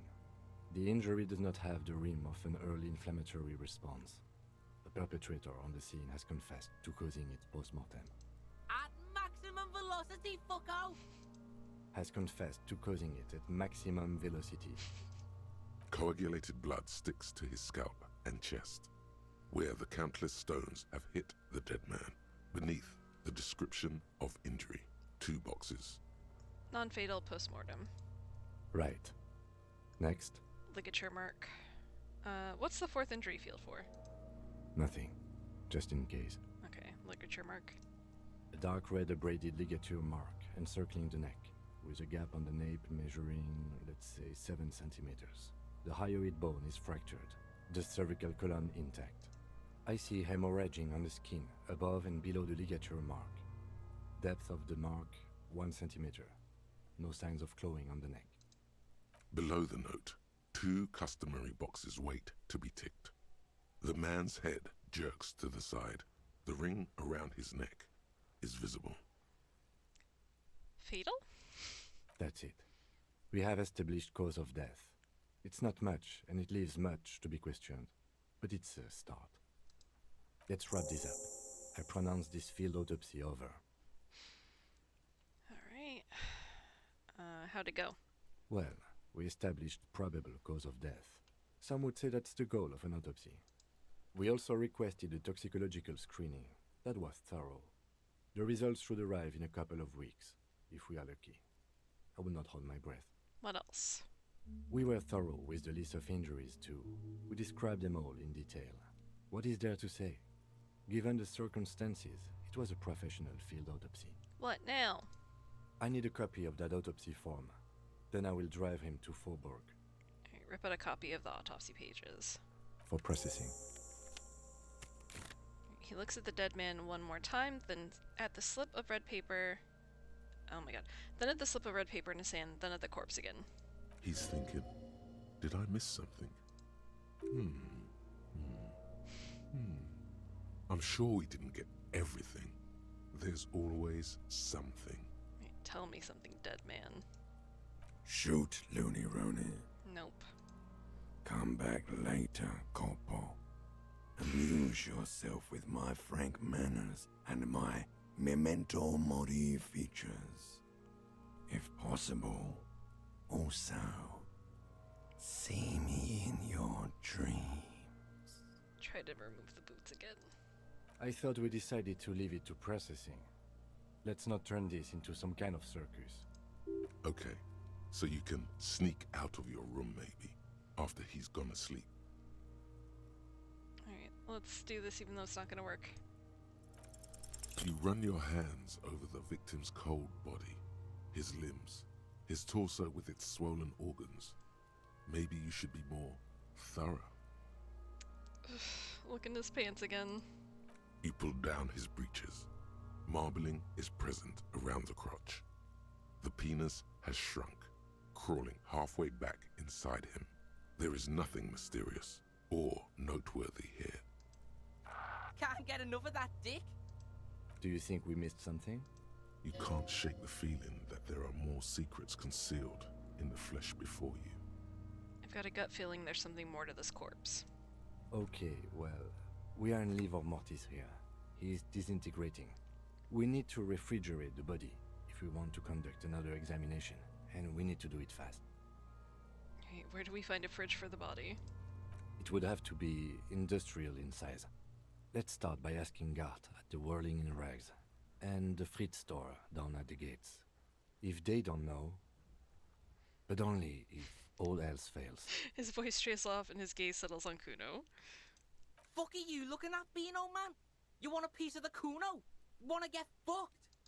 Only if all else fails. Kuno looks like he gets around. Knows Martinez. And its fridges too, probably. Alright, need to take another look at the body first. Hurry. This is one task we cannot sideline. With every hour, whatever we are looking for will become harder to find. Soon, you'll be looking for clues in a pile of sludge and bones. Oh, I thought we could look under his hands. Apparently I shouldn't have wasted time looking at his dick. Unbelievable. Alright,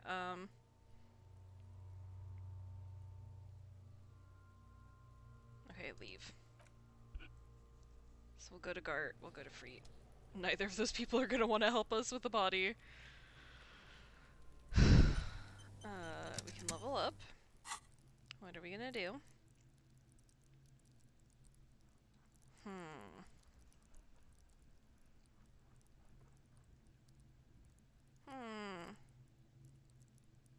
Might just be boring and do the hand-eye coordination. 'Cause now among the lowest things I have. Composure is really tempting though. I feel like that technically has more going for it. And so does this actually.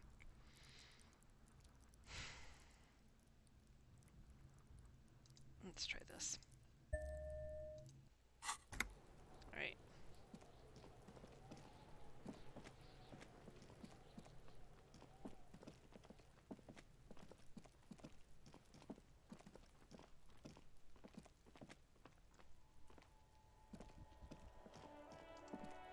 So slow!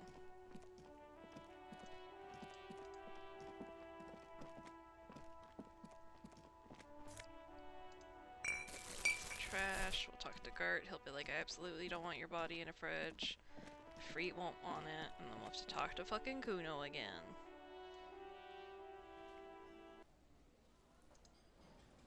I wonder if we can bother them again now that we looked at the body, but I'm not sure much will change.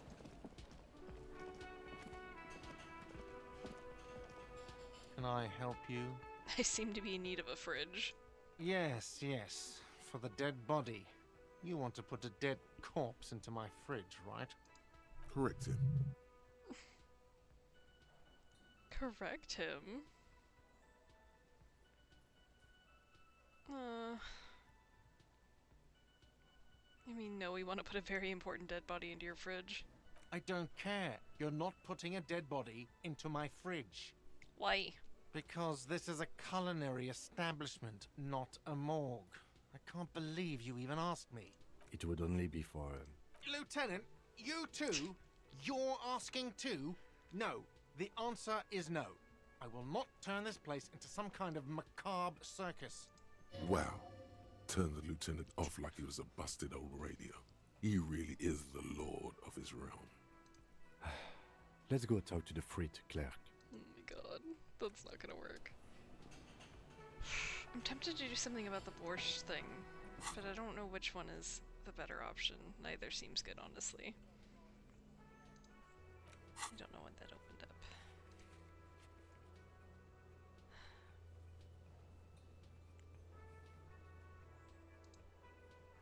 Okay.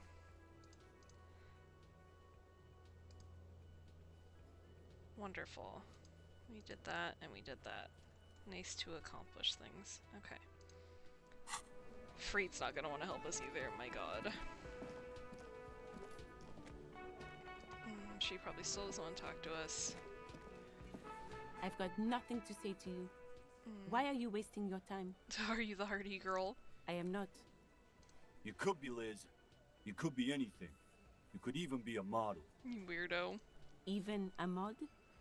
Glenn, I went to law school. I am an attorney. He's right. With a face like that, she could be on the cover of Le Debutante International. Get a grip. Get a grip, Glenn. She went to law school. So fucking what? Lots of models are actually really smart people, fuckwad. Wow, weirdly progressive. Good job, Glenn. No, Glenn. They aren't. Her tone is cold and uninvolved. How dare you? You don't know that.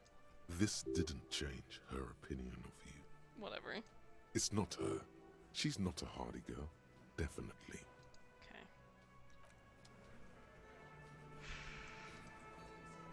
So it said something about maybe if Looks like the circus left town, but the clowns are still here. It said something about maybe we could have had a different conversation after the autopsy, but I don't think it's gonna matter. Again, just get the dead guy's autograph, since you're his biggest fan. Good one, Titus. Okay. About fucking time. Alright. We got nothing. Oh no, did I freeze? Okay, God, fuck.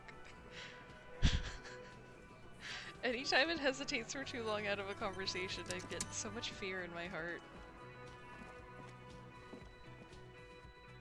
Goodness.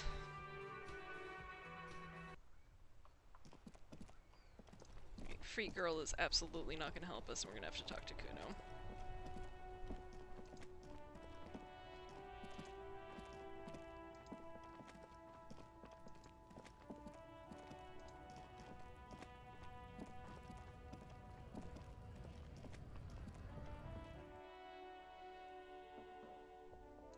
Let's get our 10 cents, if that. The tear machines. Your bottles clunked into 20 the machine. cents. And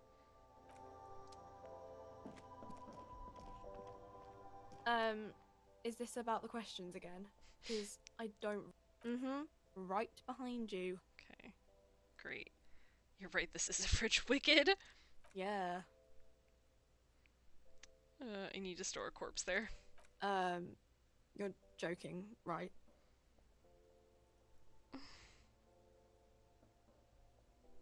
God. No, I'm not joking. I need to store the corpse of the hangman in your fridge.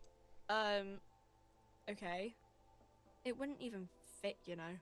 Now that I'm looking at it, maybe a glass-doored fridge in a public grocery store isn't the best option for storing a corpse. Oh my god. I guess you're right, plus the fridge is too small anyway. Okay. I don't know why we did this. Just gonna have to talk to Kuno. Is there something else in the way? I can't remember anymore. I feel like no. Oh my god, did we learn how to run again? Only for a second. Okay. So no one's gonna help us. God, we're really running out of day.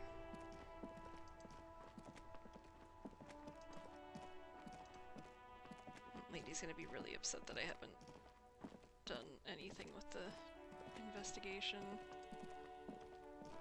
But oh well.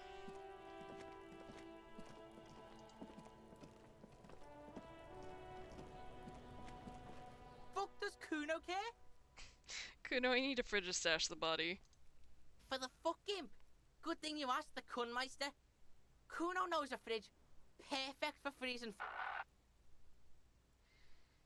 I thought you would. Where is it? Bacon Man's in a rush. But what's in it for the Kuno? What's the return on Kuno's investment? Interesting. Alright, a corpse for you, or don't you have civic pride? Kuno's got everything Kuno needs. All civics and shit. he doesn't know what that means. Talking about civics and shit didn't make this any easier. You can't buy Kuno, pig. Kuno's already got everything. Kind sir, I'll repay you for this information one day. Right now the clock is ticking. Kuno's clock's not doing shit. Kuno's got a fuckload of time. Don't believe him, Kuno. He just wants to use your fridge. Oh no. Whoops. Alright, well let's try it. Kuno's a poor kid from a poor neighborhood. Say your job is on the line. He'll sympathize. He doesn't fucking care. No, it's not weakness. It's sincere. Do not confuse sincerity with weakness. Say it. Trust me. Did I save right before I did this? Because there's a part of me that wants to load the save. This isn't gonna work, so let's try it. The fuck are you doing right now? The fuck is this shit? Don't pay attention to him. Just keep telling your sad story. This isn't gonna work, no. It's not that dramatic. We can just send the body to processing. Kuno's never seen anything so lame. Listen, pig, if you were Kuno, the fuck would you care? This isn't working at all. You lied to me, Golden Mouth Man. You just haven't done it long enough. You need to do it even longer. Can I load a quick save? When was my last one? How do I know?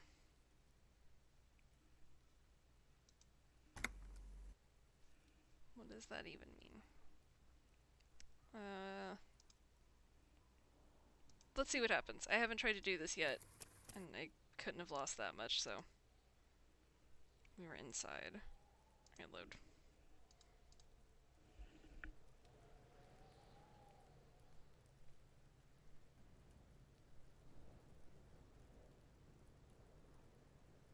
Had we already gone to the store is my only question, I guess.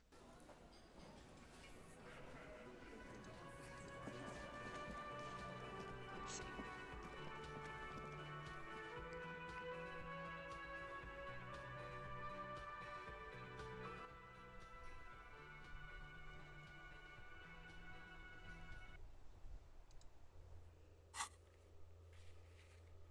Okay, I'm gonna assume not. Let's do that one more time.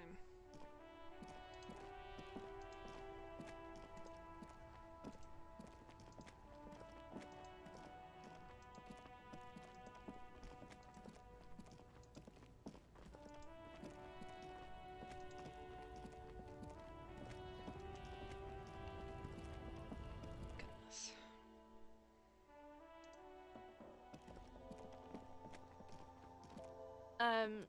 Is this about? Right behind. Yeah. You're joking. Yeah, super funny.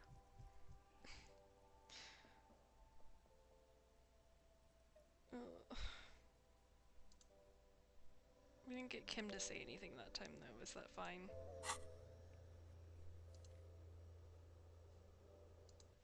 Let's do it one more time and get that other conversation. Is this about the question? Right behind. Yeah. You're joking. Now that I'm looking at it, maybe a glass door. Okay. Alright, wonderful. I'm assuming I did my money. The tear machine stands in the... No, I didn't. Your bottles clump Wonderful. into... Okay, saving again. I don't know that we're gonna charm Kuno redoing it, but I just felt worth trying.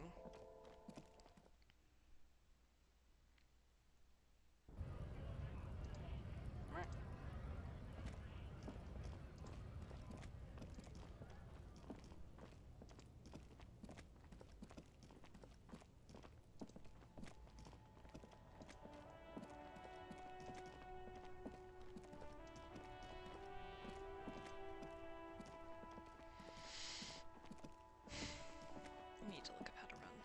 My god.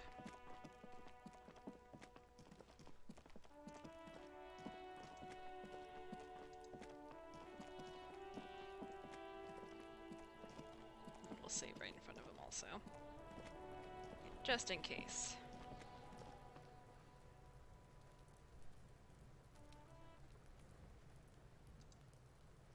No. No. None of that is clicking on the boy. Come on. Thank you. Fuck does Kuno care? You need a fridge. For the fuck imp. Good thing you asked the Kunmeister. Bacon Man's in a rush. But what's in it for the Kuno? What's the return on Sir, I'll Kuno's repay you for this investment? information. Kuno's clock's not doing shit. Don't believe him, Kuno. He just wants to use your Ooh, fridge. see, much better now. By killing in his territory, someone has openly challenged Kuno. It's in his best interest to put them in their place. Some arrogant shit thinks he can kill in Kuno's kingdom without asking the Kuno first. That sounds like lawlessness to me. A dark flame smolders in Kuno's eyes as he ponders your argument. Wordless, like kings do. This outlaw's fate is in your hands. Let's make an example of him. Help me locate him using fridge body technology. Alright, Kuno hears ya. See that shit house over there? He points to the collapsed building with the bookstore. A cold comes over you as you glance behind him at the crumbling colossus there, casting a shadow on you. You mean the doomed commercial area? Whatever. Don't fuck back at the Kuno. You gotta get in that shit. In there deep. Yes, he means the doomed commercial area. What do you mean, in there deep? Check the fucking basement, pig. Don't you know anything? Always check the fucking basement, recon style. There's a giant fridge down there. Fucking will fit, no problem. It looks like a white bird or some shit.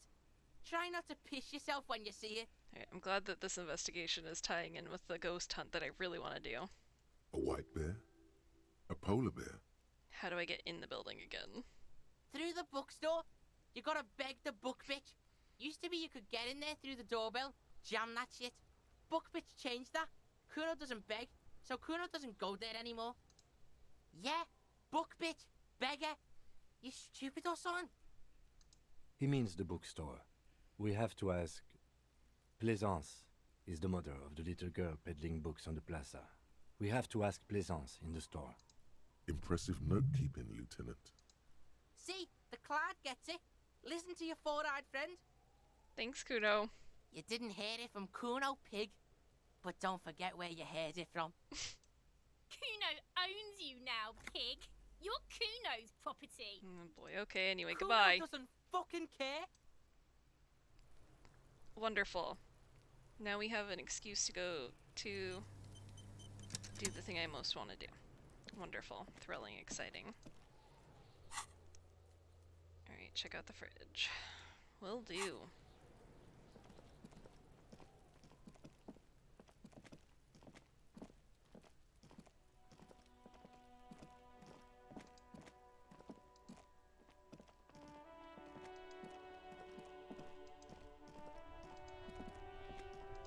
Check on this little post box.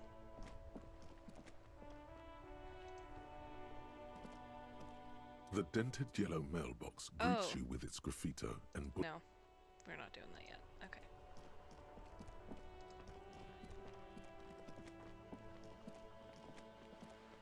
Hey, kiddo. Hello, sir. How is the investigation going? Found any curses yet? I shouldn't have talked to her yet. It's going fine, I think. That's very good to hear. You'll get to the bottom of this in no time, just like a detective in the stories. Who is that? Oh, that's Auntie Billy. She's nice if a bit distressed. Why is she distressed?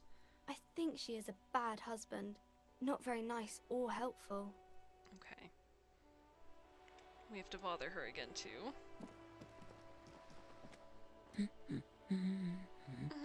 Protect and serve, madam. I found your husband.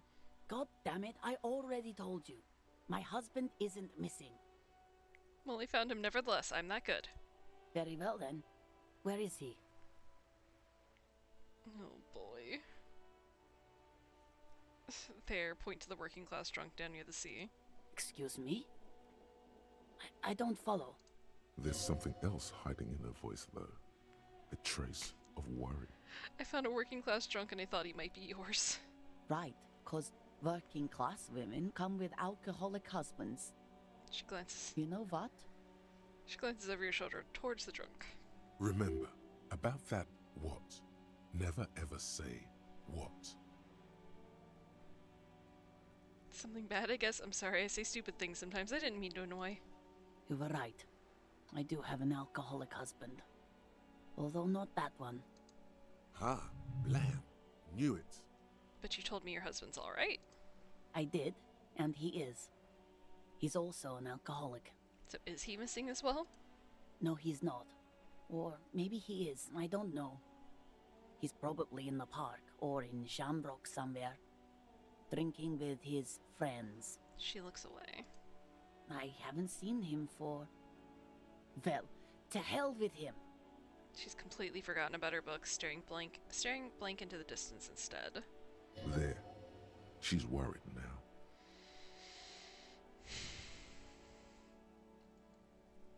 Kim, is it just me or do we have a missing persons case here? I wouldn't be so sure. He replies before turning to face the working class woman. Ma'am, just to be completely clear, do you want to report it to the police? Report what? He's just out drinking with his friends. I'm sure the police has better things to do than to chase down local goofballs. Not at all. The RCM is ready to chase down every goofball in town. We care about you. She sighs, but you can detect a slight hint of gratitude and relief from her face. All right, go ahead. Do you have any questions? What's he look like? Honestly, not that different from you. She eyes you from head to toe. So let me guess he's disco? Let's try it. Oh, thank God, no. It hasn't come down to this yet. Why did you say your husband resembles me then? Well, he's slightly chubby. What else? What else? He was wearing a dark brown leather jacket with a bright blue inner lining. The lining is hand-sewn. I made it myself. She sighs, her voice slightly quivering when she adds, It's his cool jacket. God knows it's too cold to run around in this, but he refuses to change. I even tried throwing it away once, but he just dug it out of the bin. Can you believe it? She looks back at you, shaking her head. Well, if the jacket is really that cool, then I can totally understand. Well, what can you do? I hope that at least that extra lining helps him keep warm at night. I wouldn't like him to catch cold. She's thinking about him out in the cold, in some park, or on the coast. And it's making her more and more worried. When did you last see him? Yesterday morning, he went to the library. He went to retrieve my book, and he promised he'd walk straight back home. Because we talked about this. We talked about not wandering off again. I don't know what to do. I honestly don't know what to do with his addiction. Just makes me feel weak. Oh, if the jacket is really that cool. Me wearing the leather jacket I spent my final paycheck on. Right? Man, I'll wear some jackets into the ground if they're cool enough. And like, it's kind of sweet. She put the lining in there for him, you know. That's nice. He didn't want to get rid of it. Gone for around 36 hours then. Damn, this is a missing persons case. She turns away from you in an attempt to recover. Alright, I think I got it, thanks. So you are going to look for him? Mm-hmm. She genuinely wants you to know. Don't make her ask. Alright, yes, I will bring him back home to you. Thank you. Please do. Even though I'm sure he will return home by himself. I'm still sure of that. Okay. She tries to maintain a brave front, even though her eyes reveal the opposite. I'm sure he will too. When he does, would you let Precinct 57, Kim Kitsuragi, know? Hello. You don't know what year it is. I will. Of course, officer. As I said, it's probably nothing. Okay, get going then. Go into the bookstore after I save.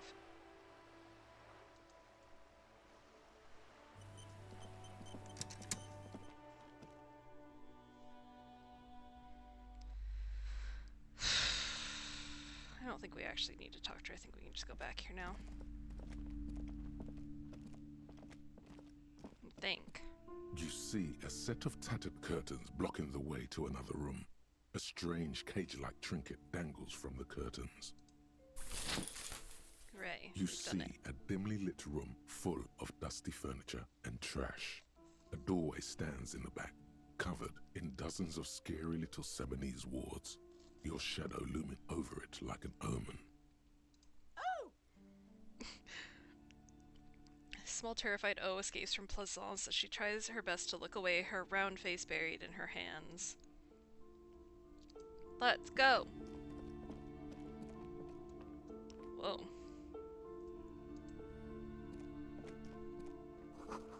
Ghostly silhouettes of hair dryers. A vaguely androgynous portrait of a man. Merely looking at that unmanly haircut threatens your masculinity. Fucking whatever, bro. Jesus.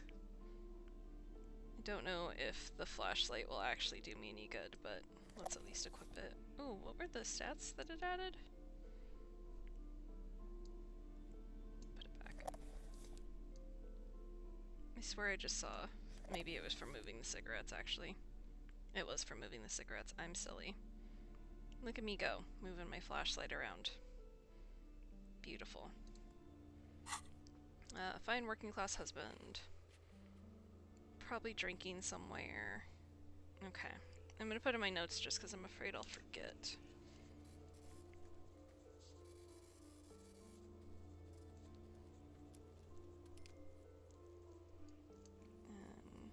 We did that one. We did that one. And we're working on that one, so I'll mark it off. Really, really burning through my notes. Okay.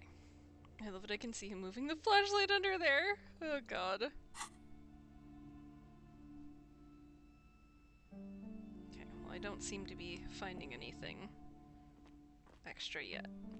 But you know, I'll keep trying. A heavy door with a missing handle stands before you, covered in dozens, if not hundreds, of Seminese trinkets and charms. It appears to be locked. Yeah, we have the key. We don't need to do any of this. After exerting some force, you manage to turn the key. It's eerily silent. The door slides slightly open, letting a draft of cold air into the room. An uneasy knot forms in the pit of your stomach. Kim, you should go first. No, we're brave. Open the door and enter. Okay, I guess we're gonna save, because that scared me. Ooh, Kim wants to talk. What's up, Kim? What is this place? The lieutenant stares at the dusty training equipment. It's an adventure. It's another world beyond the veil. It looks like a gym to me. It's an adventure. No, it's a gym. Though it looks like no one's been here in ages. I doubt the electricity still works. Good thing we have a flashlight on us. I'm so glad I raided his toolbox. I don't know why I didn't do that in the first place. An eerie feeling rises in your chest.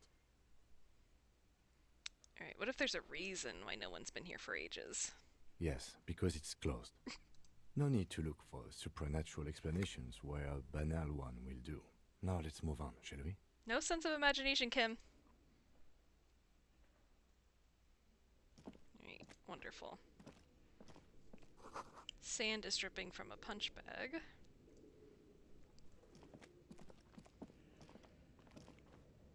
Okay. The poster says, Citius Fortis, the rest is worn off. Oh god, am I gonna try to lift weights? I'm gonna die. I'm gonna literally die. I found a ball! I needed that! Hell yeah! I wasn't sure how I was gonna find one of those. Incredible. Alright, a ball for you. Used for playing. Oh, maybe it's not a good ball. This might be like what I thought. Whatever. A ball used for playing shot, but a favorite pastime of elderly gentlemen. You feel like you should hold on to this and make good use of it. To sell such a beautiful old sports equipment would be a sin. No, I know exactly what I have to do with that. My notes. Ball! I gotta go talk to those old guys again. Wonderful! Okay. Let's try to murder myself with weights. I bet anything that's what that's gonna do. Oh, hang on, we can look at something. Worn out wall bars, they look unsafe. A barbell lies on the floor. The color has worn off its weight plates.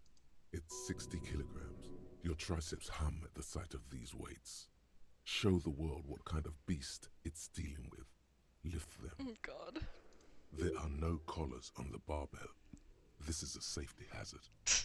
Why does it feel so familiar? Alright, is this familiar because I'm a weightlifter? No, it's not that. It's the stale smell of rubber, the squeaky sound of sneakers, your bruised knee against the mat, and a whistle. Then the feeling is gone. It's just a memory from another life, when you were young and fit. Look, Kim, it's a trap. There are no collars on the barbell. You're right. The weight may fall off. Better not touch it then. What kind of bastard would just remove the collars? It should be a felony. It would be a violation of EPIS safety regulations if the gym was still operating, but it isn't. No one's supposed to come here anymore. I have good gloves and I notice the collars. Let's break our arms off.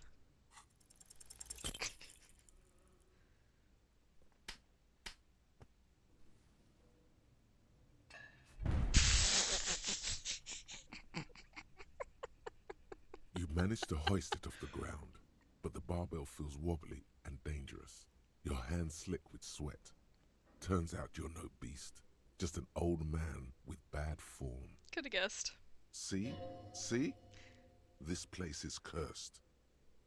Oh god. Fuck you, you stupid barbell. Seems like I'm a little out of shape. Or maybe these gloves just suck. Proper weightlifting gloves would definitely afford a better grip. Alright, leave. Leave and take a health. We had to try. Okay. Stairs.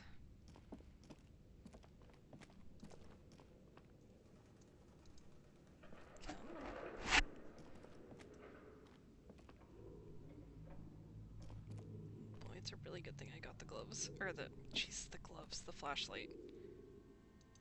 Just see what this is. The hallway is blocked by old window panes and debris.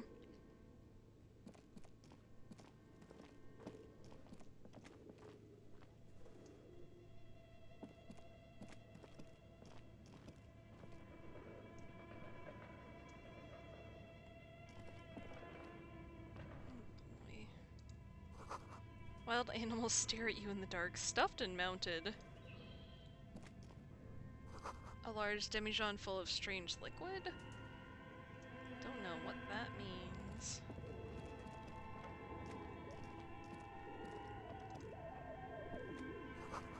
Airship rotors covered in spider webs, they remind you of blades. Oh god. Just so we need a big fucking mannequin. Oh, multiple mannequins. A naked mannequin torso, a strange yellow color. I'm so glad we're getting an autosave in this spooky room. Dude's walking around like me at 2 AM with my phone's flashlight trying to find the OJ. Money! Wow, that's a lot of money. That's the most money I've ever just found. Hell yeah. On our way to making rent for tomorrow. God, there's so much. Blue velvet, soft to the touch, moth-bitten. More money! Hell yeah. Let's go over this way. Can't tell if I can go through. Alright, nope, come on. I can go through that other doorway, not the one I was just looking at, but all the same, let's finish this first. Your flashlight slides over an old green chalkboard covered in scribbles, sketches, and schemes like some ancient cave mural. Is this a fucking D&D board of some kind? That's a little elf man, right? We continue. Some of the writing has faded with age, but you can still make out sections here and there. Photos and drawings have been pinned to the board. Not a slice of red velvet, indeed. Unfortunately, blue velvet just makes me think of a fucking movie, the fucking David Lynch movie.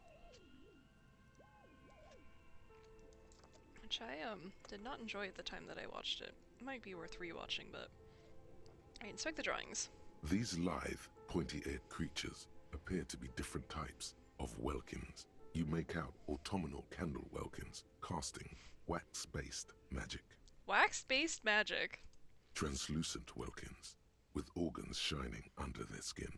And even ether welkins, hailing from the vast emptiness of sidereal space. Who are all those creatures? Fantasies of a tortured, feverish mind? Man, it's too bad I didn't buy the fucking game book in the bookstore. One of the welkins, But I'd know. towering among the rest, appears to be different, however. Examine the welkin. This is important. It's Vara Hamira, a high welkin, his face white and scarred like cracked marble. This is clearly a welkin supremacist. Oh no. The note says, all non-welkin races will be purged. We found a Nazi elf. The Haldor, the Tworg, the humans, and even headless men, all of them, purged. Imagine a world filled only with welkin. Green welkin, dread welkin, and the high welkin to rule them all. An inordinate amount of time has gone into drawing these little welkin creatures. Why would anyone spend so much time on this? Some people really like building a world, I think, even if it's just for a game. Love when games talk about games. Who are these creatures? Who drew them? Are they real? I have so many questions. This looks like concept art for a project. It's not really real. Whisper, one of them is a Welkin supremacist. Mm-hmm. political commentary. That one has a great beard, too. The lieutenant nods at the Welkins' facial hair. Well, this has been educational. Let's move on from the Welkins. Just look at those details. So much effort. And for what? All gone. Inspect the photos. The photo collage depicts barren, icy landscapes wrapped in perpetual night. You see permafrost and glacial landforms, dead trees grown in under the snow. Entire oceans have been frozen from shore to shore. There are pictures of settlements on dried-up riverbeds, abandoned in a storm. Animal corpses in the dark, carcasses and bones. You see primitive oil rigs built into glaciers, boreal dvorg, yurts under the snow, great mammoth-like beasts of burden. Albeit dark and cold, this vision also feels cozy in its own way, like eggnog or morphine, a much-needed respite from our own world. If I find out that Kuno's the one who was down here drawing this, I'm gonna lose my shit. A pinned postcard reads, "The heat death scenario. A desperate fight for geothermal energy engulfs the world as Wirral becomes untethered from its sun, drifting through the universe." Inspect the schedule. This is a monthly calendar from the year 50. Cryptic words like sprint, daily minimi, and GPI span the marker-drawn grid, the grand scheme of production and money. Minimi stands for a mini-meeting. It's part of a bigger framework for managing work called RUN. Station 41 tried to implement it a few years ago, but failed. Yeah, I recognize sprint. Ugh. Okay, keep reading what happened. As time goes on, the numbers in the boxes grow rarer and rarer. The board becomes an empty snowfield in the final days. Only failure and regret dwell in this region. Looks like they didn't make it. The lieutenant looks at the frigid ice field of nothingness. A note in the bottom left corner of the chalkboard says, "See the prod schedule filament for details." Inspect the notes. The handwriting is only partly legible, but you can still make out 3 slogans: "Call in, tune out," "Wirral untethered," and "Heat death of the universe." Okay.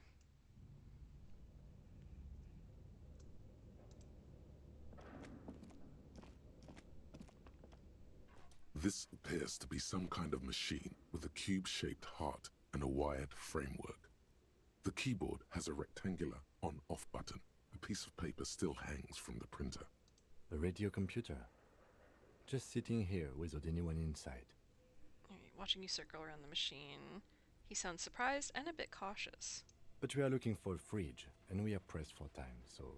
On the other hand, it's not that I'm not interested in abandoned radio computers. Do you think I should turn it on?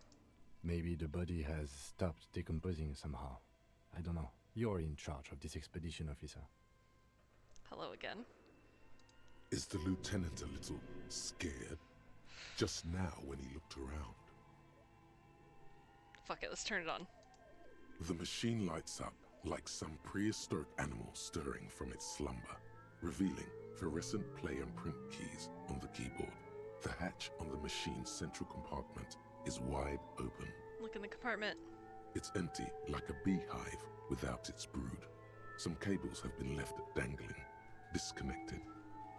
Thinner. Yeah, he does sound familiar. I can't place it either. I should just look up who he is, even though that might not help me. This is where the memory should go. Press play. Nothing happens. Play it again. Nothing happens. Print. Nothing happens. Leave. Okay, maybe at some point we'll find a memory. This old fireplace is covered in lines drawn in blue and red marker, the mesh spreading over the stone like blood vessels on alabaster skin. It looks ghostly and strangely ancient. The whole thing resembles Kadran mosaic tiles. Very pedantic. You quit one try too early. If it had stayed lit up, I would have kept doing it, but when it fades, I'm like, okay, it's probably as much as it'll do. Hold on, how do I know what Kedron mosaic tiles are supposed to look like? History classes, students with their textbooks open, studying the roots of our civilization. Those aquarelle blue tiles looked beautiful in the sun. What am I looking at? Radio frequencies, it seems. UKV 123.6, UKV 123.7, UKV 123.9. Some written notes, too. Sparse and cryptic. Radio frequencies for what? Unclear. It looks like a cardiovascular system split into veins and capillaries. Very advanced. So we're dealing with something medical. This must be an elaborate piece of art. Of course, the anatomy of the curse. I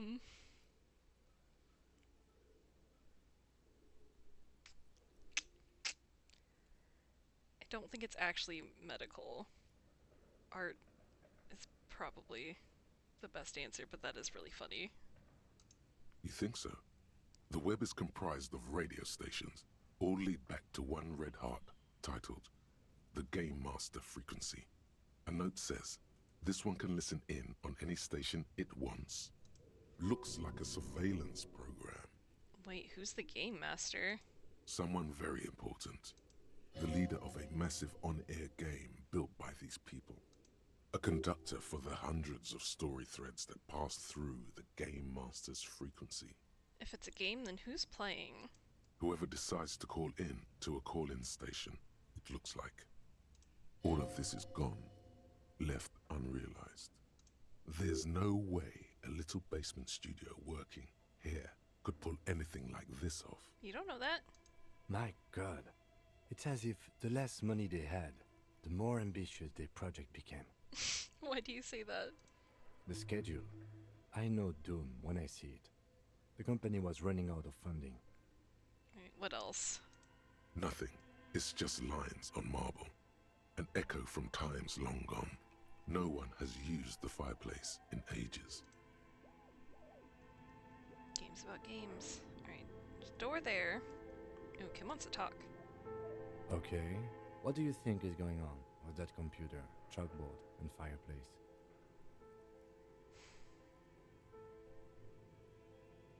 Yeah, it's just a failed business. The only question is what the hell were they making?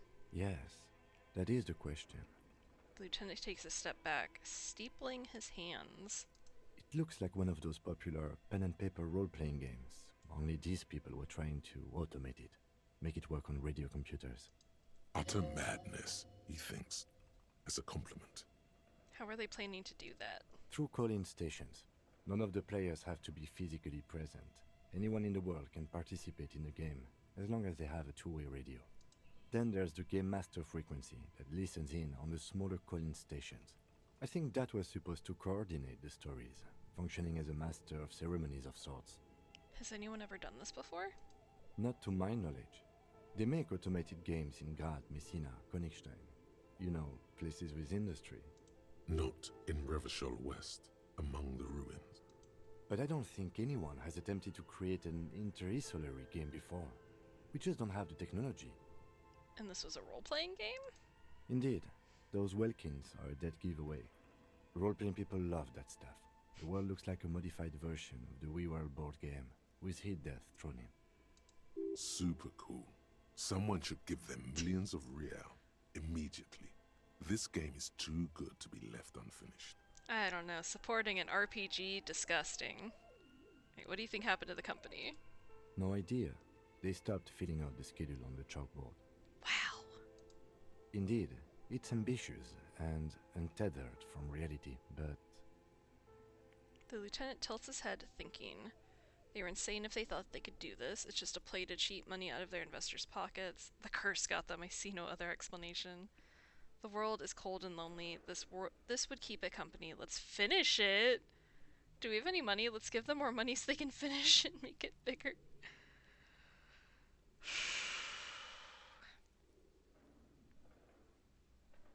I really want to know what he's going to say to this. It's too late for that, I'm afraid. A half smile breaks out on his face. Looking around the derelict room, the pipes howl and rat crosses the floor. Okay, let's keep moving. Alright. Be a dream crusher again, Kim. I think there was a door here, but I think there was also a spot I could walk down there. Scribbled across a notebook, developers of the most advanced RPG in the universe. Let's see what was down here. We are absolutely wasting time not finding a fridge, but I don't care. Anything else? No. Alright, we can walk in here.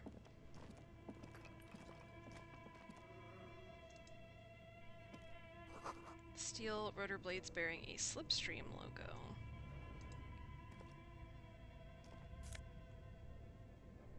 Projection schedule filament memory. Hell yeah. Skis with Slipstream printed on the laminated top layer.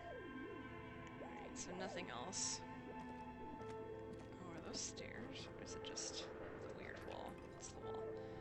Okay, we found memory. Let's go plug it in.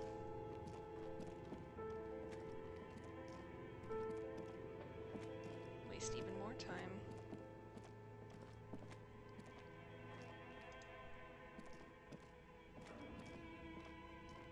Tiles on the cube are still smoldering, casting the framework in a soft glow. Insert production Fluorescent schedule. plate, like a smooth draw, the filament slides into place. On the keyboard, the play key starts blinking. Press play again. A bar of fabric right above the keyboard starts producing a soft hum. The sound of static seeps through the machine's planar magnetic driver. Have you stirred the ghost of the doomed commercial area from its rest? Could this be its dismembered heart beginning to flutter? Hell yeah. Oh no. It was already glowing and now it's also making a sound. It's probably some alien CO-like technology. Oh my god. The static gets louder, slowly filling up the abandoned hall, until a voice speaks out, crackling and old, cutting into the air. Good afternoon. Fortress accident en rue de Saint-Ghislaine. This is East Insulindian Repeater Station 1. Please repeat. Is this the production schedule? What's the production schedule? The filament you have inserted into the reader. You mean that glowing thing I put inside? Yes. Is that the production schedule? Yes. Good. Please repeat the password. Password? Of course it would have a password. That's why there's a human administrator involved. You should ask her for a hint. I'm really bad at passwords. Can you give me a hint? No. A hint system is not part of the protocol for repeater stations. Is it my birthday? Still no. It's the police open this thing? I am contractually obliged to protect the privacy of the filament holder for stress accident. Without filing a warrant with Lintel, I cannot give you access to this filament. I'm afraid we are not doing that, unless we want to wait for a month. Now, can you please repeat the password? I don't know it. Received. I will register this login attempt. That sounds bad. A login attempt. Something a criminal would do. Don't worry. Passwords have a way of turning up sooner or later. Fortress accident. Is there anything else I can do for you today? Why did you call me Fortress Accident? Fortress Accident is the company on whose name the terminal you are currently using has been registered to. Do you have any other information about this company? One moment. You hear her flip through a catalog before she reads out with studious care. Fortress Accident SCA produces revolutionary interactive call-in radio games. That's what the catalog says. That's not bad. Wow, so conceptual. Hmm. And what's that? The international call-in radio game. Oh, and what? Yeah, no, that's what it said. Any other questions? Static drowns at her response. You hear her ask when the connection finally improves. What are you, a machine, or are you alive? Yes, I am alive. I am 74 years old, and my name is Yvonne. She repeats passwords. Programming people are all paranoid. Yvonne, my partner, tells me that you're here because radio computer guys are all paranoid. Where are you? How do you know where I am? Let's do the first one for fun. They are merely cautious. It's my job to protect their filaments as a password repeater at the East Insulindian Station. Okay, but where are you? How do you know where I am? I work as a repeater at the East Insulindian Repeater Station. It's my job to know where you are, Fortress Accident. As for me, well, I am sitting in my cubicle, surrounded by a wall of radios. Doesn't it get lonely, sitting there all by herself? Lonely? Why would it get lonely? I get to talk to people all day.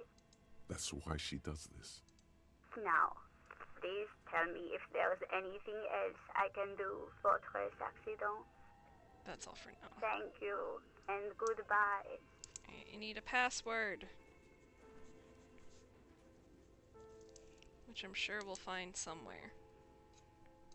Tiles on the cube are still smoldering, casting the framework in a soft glow. Fluorescent play and print keys shine on the keyboard. Alright, see you, Gumpleg. Have a nice day.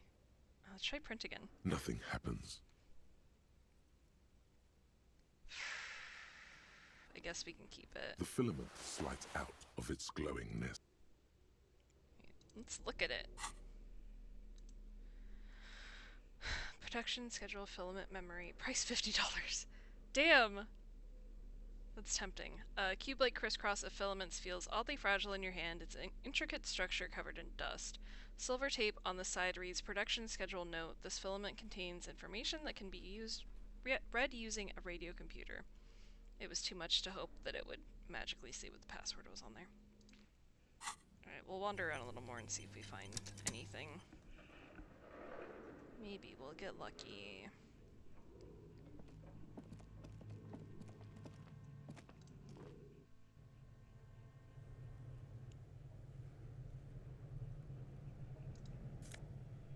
Money? Medicine? Hell yeah.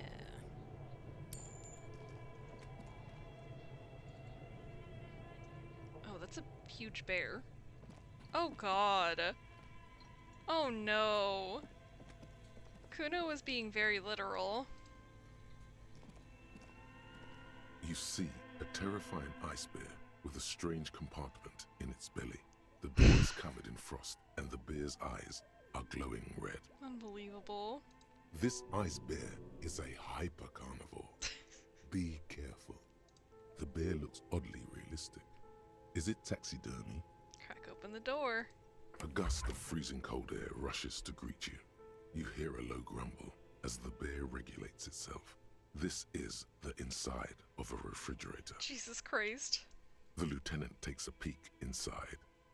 His hand has found the holster of his gun. Relax, Kim. It's the fridge, remember? Of course. A giant ice bear-shaped fridge.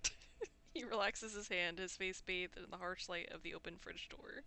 Just what we were looking for. Let's see what's inside. The shelves are empty. All you see are crumpled ice cream wrappers with the brand name, Revachol Ice City. A handwritten note has been attached to the door. The fridge is huge. Alright, this is clearly the fridge. It looks big enough for 2 corpses. It's certainly an eccentric choice, but it is capacious and cold enough, too. But the optics on this are awful, he thinks. We need to be as silent as we can. Your visual confirms you could fit 2 more bodies in the ice bear fridge. Shall we go and get the body then? I'll take the head, you take the feet. The stairs won't be easy, but we'll manage. Okay, let's do this. I had other things to look at, though. The body is heavier than you expected and stinkier. It takes half an hour to get it down to the basement, then 10 minutes to stuff it into the fridge. The lieutenant takes a step back to admire your handiwork. Beautiful. A dead body in an ice bear fridge. This is some of the best police work I've ever done. I'm not sure I believe you. Of course you don't. Look at that. What have we done? We stuffed a dead body in an ice bear fridge. This does not leave this room. He means it. He doesn't want to be the ice bear cop. Oh god, I think this is a glorious achievement and people need to hear about it. We did our best with the means at our disposal. Yeah, I'm not proud either, but we did find a fridge. This isn't police work, Kim. It's art. We're artists, and this was our vision.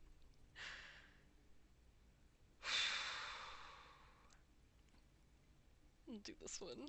As impressive as the fridge is, this is a small victory, among numerous defeats. Kim!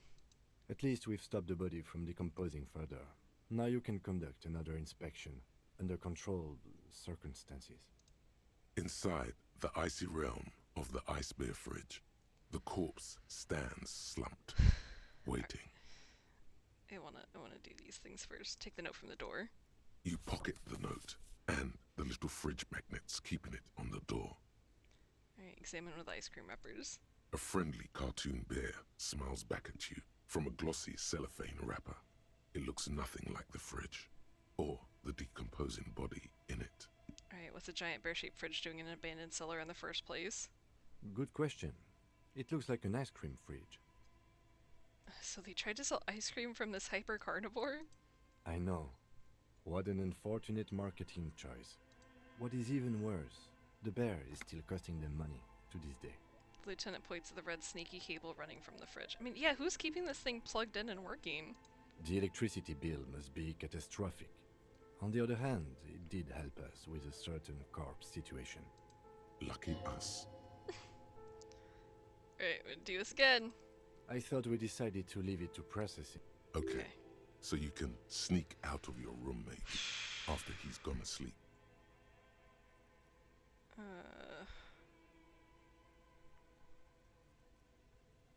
Alright, let's try it again. It's not gonna work again. Your arms reach out and your eyes close, as if by their own volition. It's dark all around. You feel cold, slippery flesh, first with your fingertips, then under the palm of your hand. What is this?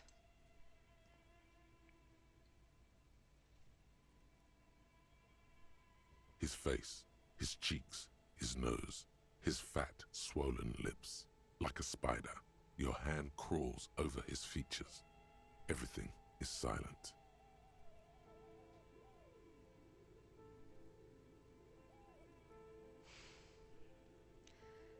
I worry that I'm only gonna get one option. That's... oh, man. Okay, nose. You pick it between your fingers. The mess is even larger than your nose. Very porous, somehow. Like it's about to pop. Keep crawling, lest you break it. Nostrils. They are swollen shut. You need to really push to get in. Do it. Only the little one fits. The flesh changes shape as you bore in, searching for something in the cartilage. The thing you're looking for, it's not here either. Crawl out, spider. Put your fingers in his mouth.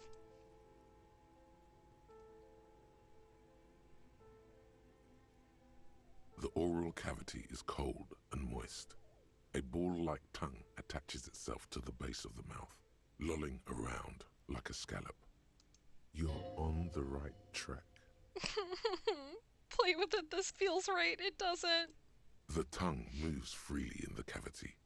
The mucus of the mouth is slippery, delicate to touch. From the soft meat, teeth are budding. Hard pearls of bone in the gums, and in the back of the mouth. Can you feel it? You're so close. Rip his jaws open now. Look in. Okay. A vision of black and dark red death, pried open by your naked hands and studded with teeth. Looks like he's laughing. Death fumes rising from the throat, and there, in the back of his mouth, above the bell of the uvula, right in the soft palate, you see a hole, barely visible to the human eye. It is swollen shut, almost vanished. No larger than 0.4 centimeters in radius, the edges appear darkened. An abrasion collar. This is what we're after. Say abrasion collar. Abrasion collar. The lieutenant looks in. There's a pen in his hand. His notebook is open at the copy paper. Touch it with your finger gently. A black trickle of liquid runs into his throat from the wound. Put your finger in. Your index fits right in there. A tight tunnel of flesh opens up. Tissue damage. Wide enough for 2 fingers. As you push both in, you reach through his mouth, right into his brainstem. This is so gross. Brainstem? Yes, that's what this part is called. Feel around first. The basal ganglia feels clumpy.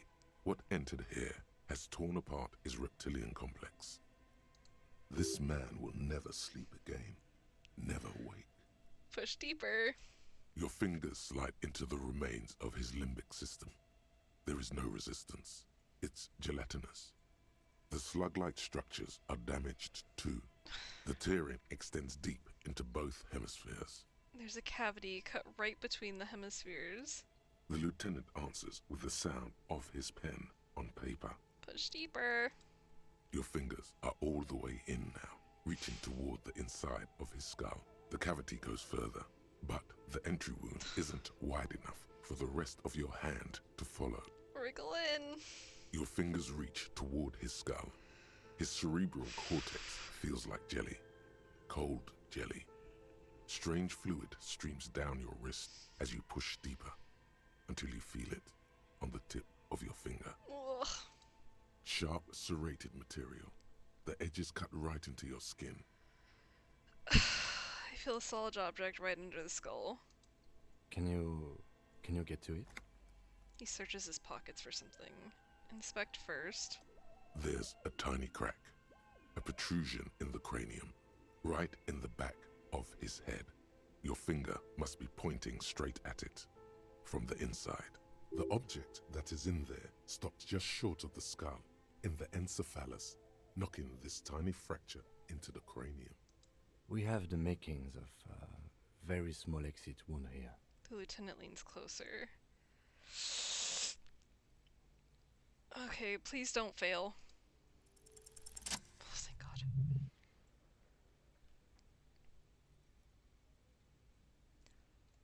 You're fucking joking. You pick the object between your index and middle finger. It feels sharp, like metal. With your face twisting from pain and concentration, all you need to do is just... You just noticed the horns? Where do we find Gengar ears? You know what, I bet you if you ask Jay. Also... it's probably not at all visible from here. I should grab my Gengar. I'll take a break after this and I'll grab my Gengar and show it off. Alright, Whisper, I got it. Good, good. Okay, hang on. 1 second.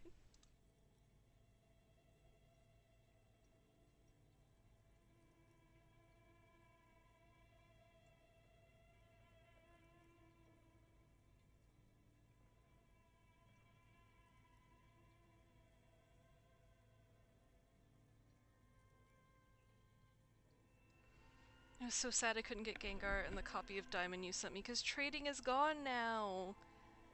That's tragic. Oh my god. Okay. Well, here's the boy. He's large. He's beautiful. And...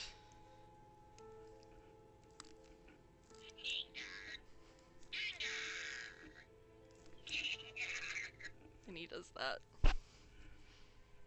He's like, genuinely...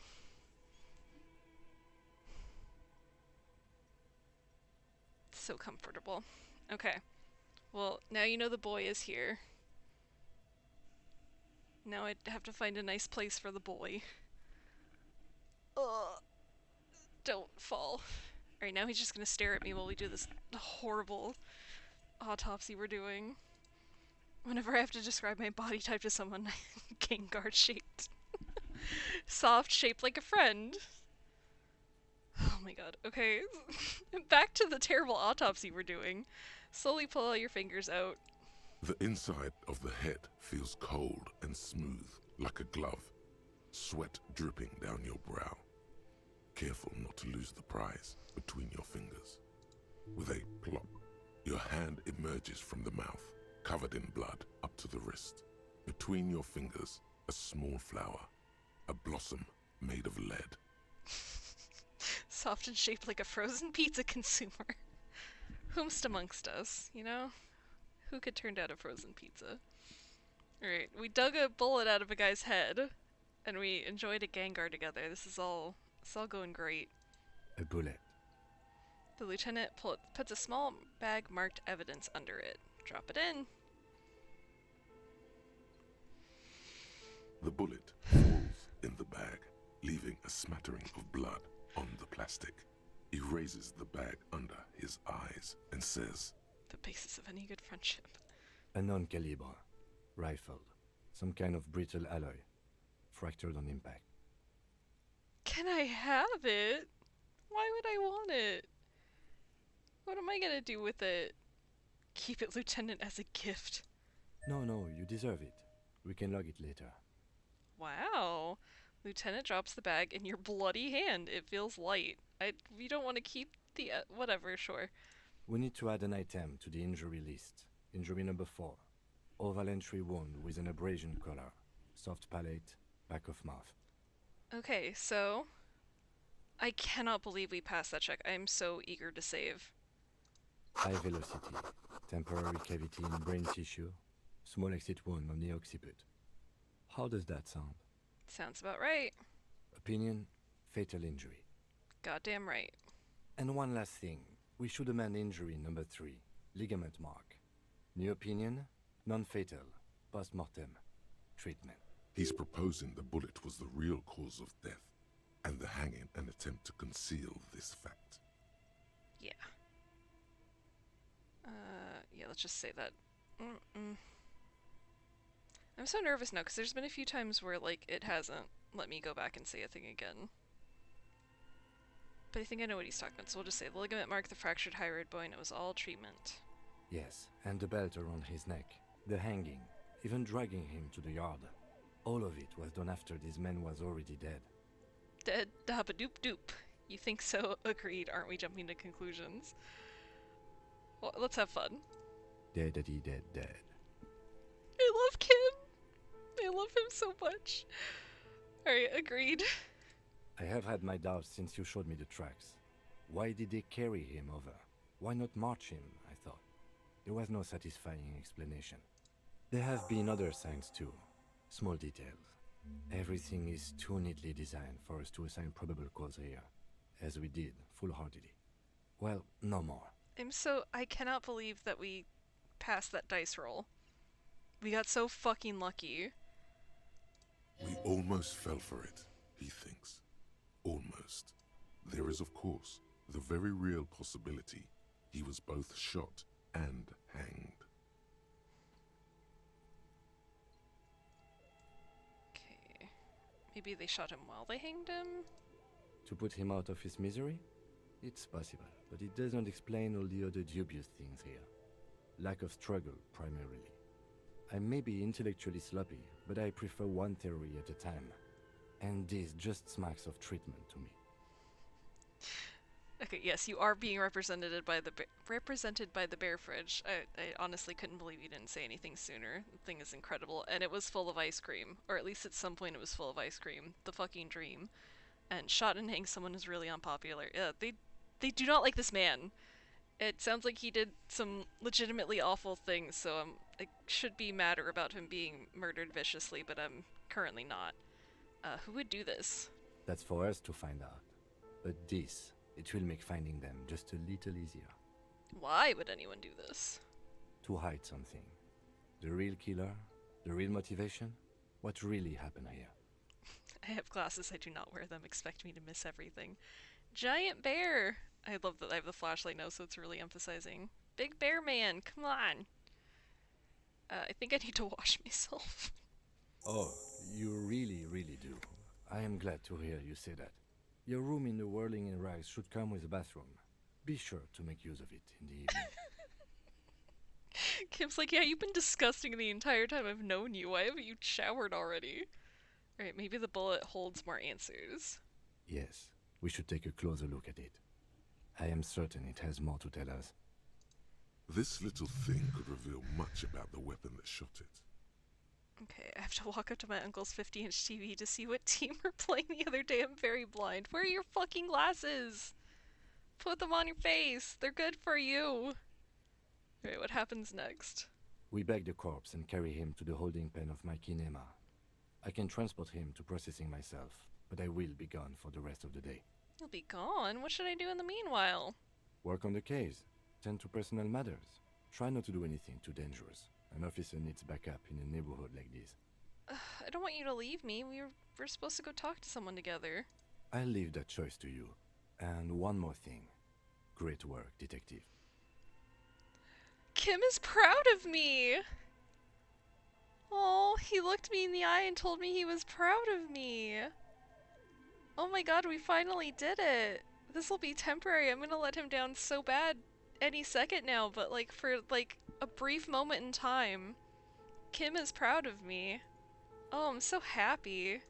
The word lingers in the air of the basement. Far away ice cream makers are buzzing and the sea wind blows outside. Detective. Healed morale? After you bag the corpse, Lieutenant Kitsuragi will leave the party until tomorrow morning. You can do side tasks and even the main case, but it might be more difficult. Plan his exit accordingly. Yeah, let's wait. Let's at least go over to the apartments, 'cause we can... Hopefully I can send him out a little late. I don't know if there's going to be a time limit on how late he can go do something, but I don't want him to leave me yet. If I can help it. Oh, thank God we're saving.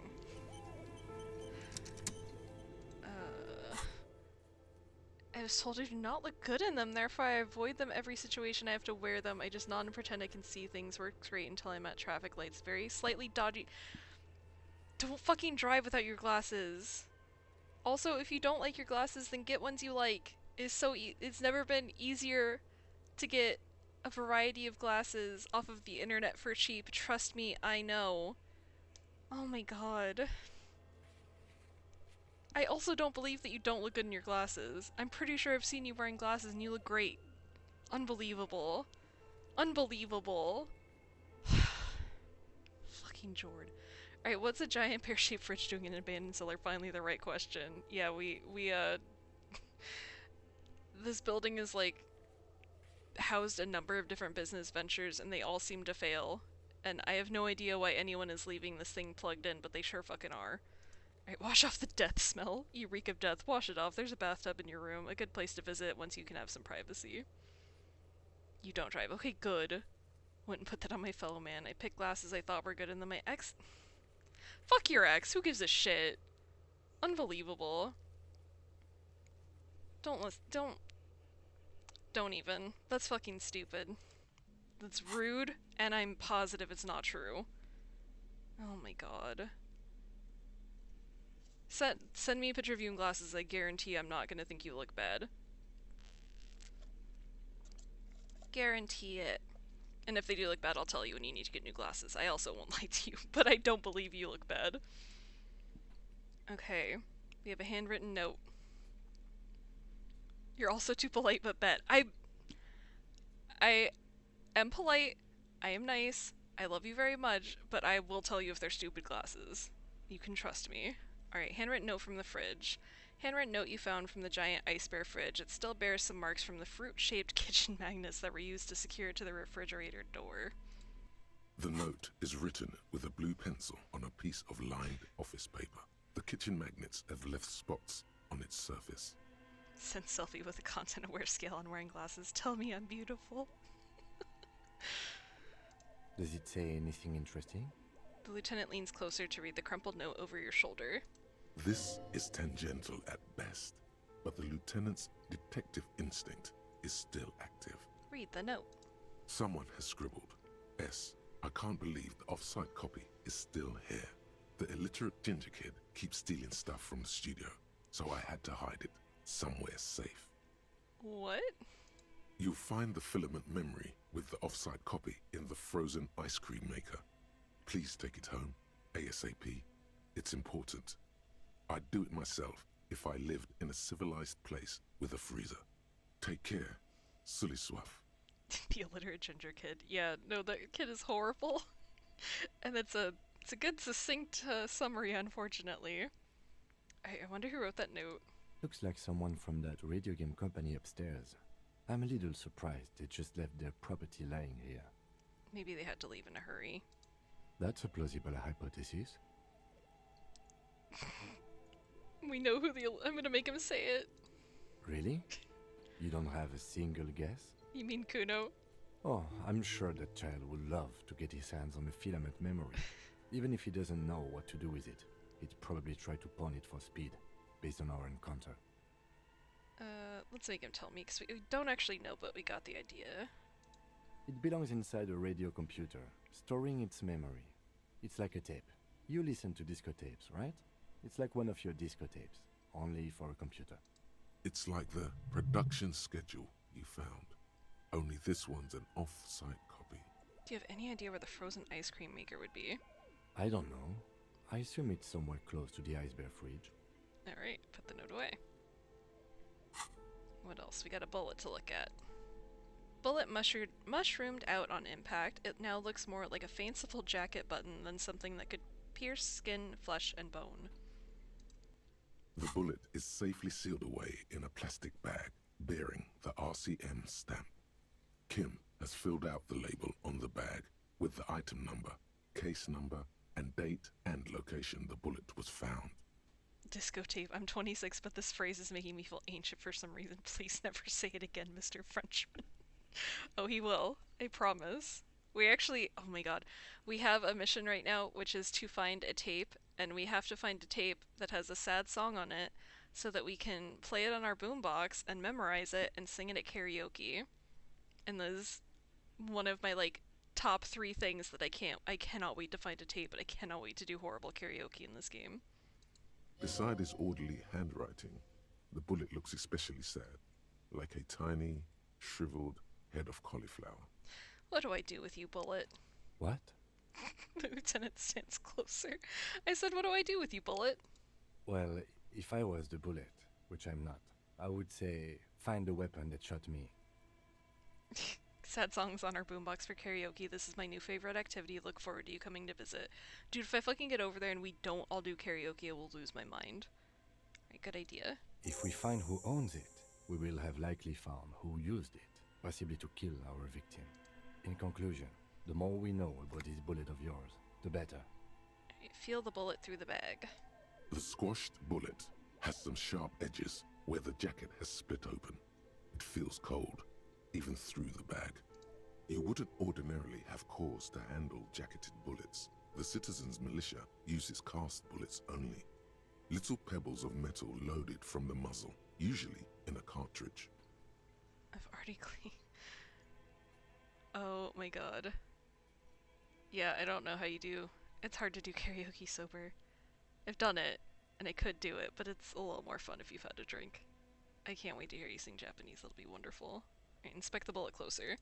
The jacket of the bullet is made of a yellowish metal. It has blossomed out to reveal a dark grey core. The base of the bullet is close to 5 millimeters in diameter. I know what all of this means. Look at the jacket. You can just about make out a few striations near the base of the bullet. Little hairlines, linear. It feels standard. And the core? It's quite destroyed. Some of the fragments are still lodged in the wound. What can you say about the bullet so far? Wow, I actually know this. It's jacketed bullet close to 5 millimeter in diameter. A jacketed bullet. Okay. It would have been shot from a military-grade breech-loading rifle, not from a muzzleloader, like those typically found on the streets of Martinez. Weird. We were right. This came from a serious weapon. Highly unusual. The people of Revachol haven't carried breech-loading weapons like this for nearly half a century.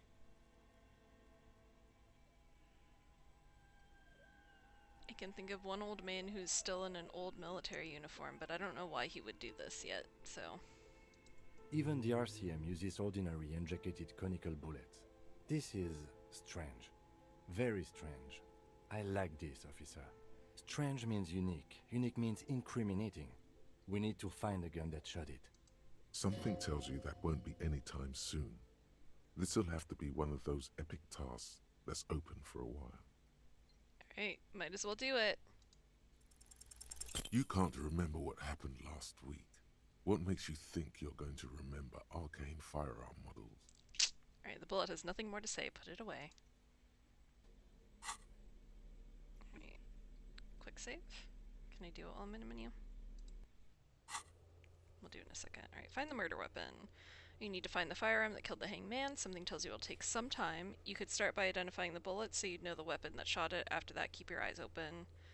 Analyzed. Perform an advanced analysis using the HE coordination. I don't know what that means. I wonder if that's one of the things I can think about? Unclear. And maybe it's like they said, it's just going to take a while anyway. Alright, we got the body down. We did a great job.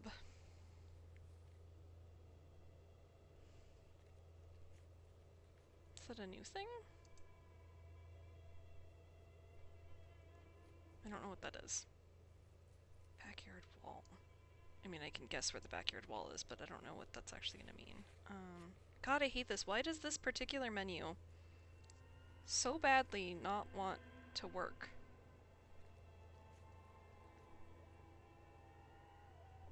Okay. I need to read that book again. I already know that. I can go bother that guy. Oh god, I can go bother him. I'm not doing that. I think we've just upgraded a few things here and there. Okay. And we can level up! I'm the anime queen, so I have to sing in Japanese. It's one of my useless talents. I also googled the narrator because he was bugging me. This is his first and only work, so he just happens to sound familiar, but it isn't from other things. Which means it's going to be even harder to figure out what he reminds us of. We'll get there. Okay. The only thing I have below 2 is hand-eye coordination. I just don't care about it. It's not interesting to me.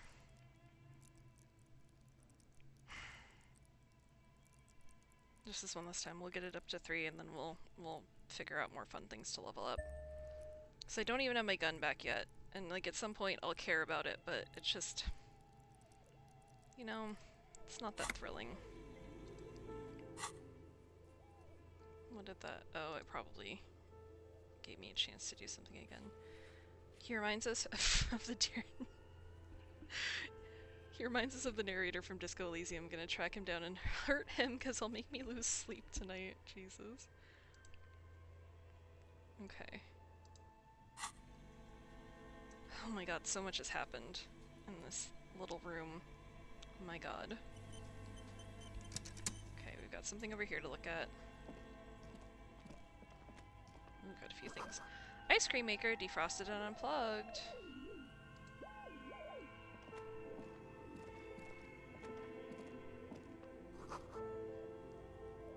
A hidden doorway?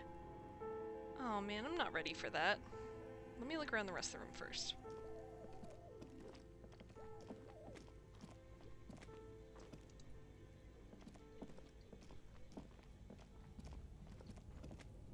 A thick layer of coal dust covers the furnace, coloring it pitch black. Looks like this furnace has a face, and it's a face of agony. My god. Kim, what is this thing? Is it a furnace? Looks like it. Looks like an old central furnace used to heat the building. It's connected to the chimney. He opens the door and gingerly peeks inside. No one has used it in ages. No signs of any recent fire. Only dead rats. Look inside the furnace. It's dark and grimy here. In the darkness you can hear chatter. It's coming from above. A voice, or several voices, talking to each other. Near the smoke chamber, upstairs. Interesting. Okay, we're gonna do some spy work. First time I've watched this game, so I'm assuming someone was murdered and only the French detective man can figure it out. Yeah, we're a mess. We drank so much that we literally completely lost our memory. We've slowly figured out a thing or two. I did make myself get so sad that I blacked out earlier because I read a letter from presumably my ex-wife when she still liked me. We are typically an alcoholic, and apparently typically smoking and doing a lot of drugs, but I'm trying to play it sober. We'll see if that lasts. I feel like it will. I feel like I'm really gonna try to make that last.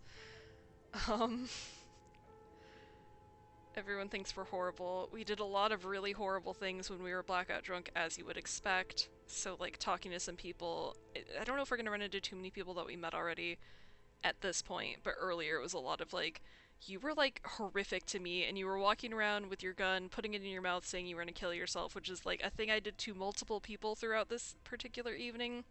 And then at some point I went to the pawn shop and pawned the gun so that I wouldn't do that to myself, so good job me. But apparently at that point we had been at the scene for 3 days. There was some guy who was hung. You just watched us dig through his fucking mouth and get lucky and find a bullet and find out that he wasn't hung. But we had a group of men admit to hanging him, so it's, like, clear that they're covering something up. It wasn't that simple. There is a whole union strike happening, and there's probably some layers to that, but we haven't totally figured out what's going on there. We have the union striking. The guy who's running the company there supports the strike, but he's definitely really corrupt and weird. We have someone from the company who is a rich white lady who kind of seems like she sucks, but we, again, haven't totally figured her out yet. We have to keep paying rent on our room, so every day I need to make $20. I've already paid rent for the night, so I don't have to do it for today, but I will need it for when the next day comes around. I'm trying to think what else. We are currently technically investigating a haunting in this building. It lined up that we were looking for a fridge, and I've already gotten permission to be in this room, so we were already able to come in here, but I hadn't done it yet. Oh god. Yeah, I don't know, I'm kind of just, like, running over everything in my head. A murder happened. It's suspicious as fuck. We just found proof that it is officially more suspicious than it seemed initially. We don't know who the guy is yet who got killed, but from what we've heard, he was just being a real piece of shit. It sounds like he might have raped someone, and he was just kind of stirring shit with all the people anyway, so, like, I'm not really surprised he got murdered, and I don't feel bad for him yet. But apparently there's something we're still covering up, so... Yep. Oh god, okay, now I have to catch up on chat. Only if she can find the tree the dead guy is decaying. We're a mess, we drank so much we lost our memory. Who made me into a video game protagonist, and why am I not being paid? Literally describing me to a T, point still stands. Oh my god. Yeah, our life sucks. We're a gross cop, and we're trying to make it better, and I'm doing my best. Our wardrobe does matter. I've changed clothes a few times to, like, help things, but can only do so much. I get the feeling there's someplace I can go get a haircut, and I really want to go figure that out, but I also have so many other things to do that I haven't gone back to it. Christ. Okay, so we seem to be overhearing something from one of the vents. What are you doing? The lieutenant asks when he sees you climb halfway inside the furnace. I'm hallucinating, or maybe it's the entity. I hear the murderers of the hanged man talking. I'm not sure, Kim, but I think I can hear someone talking upstairs. Wait, really? You should investigate, see if someone's upstairs. Why would I yell? Unbelievable. Let's not fuck this up. I think my temptation keeps being to try a bunch of things, and it's not necessarily good. Yeah, we can investigate. Let's leave it for now, because we'll probably come back down here. I'm gonna save again, because I'm nervous. Walls collapse, inaccessible now. Smear your hands with coal's always a solid life choice. I mean, maybe it would make me smell a little bit less like death. That's the only one that, like, I thought about doing, because maybe it wouldn't be the end of the world. Alright, let's go look at the secret door. So it seems to be the last thing left, at least in this immediate room. Where was I seeing that at? Now I've lost it, haven't I?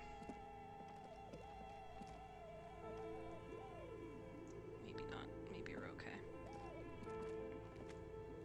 Okay, that's it. Okay, actually we have something over here still.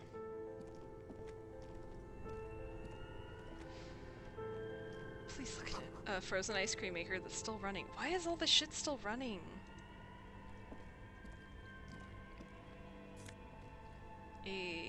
More money, more medicine. We're getting so close to being able to pay another day of rent. 2 cables are plugged into the breaker box. The red one leads to the ice bear fridge, and the black one to the ice cream maker nearby. Why would I mess with either of those?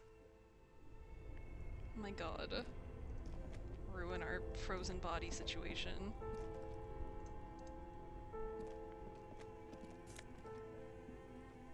Insane mesh tank top +1 drama. What?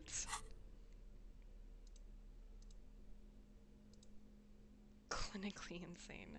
Where'd you even get that one? No, really, who put it in that drawer? No further comments. Wear it at your own risk?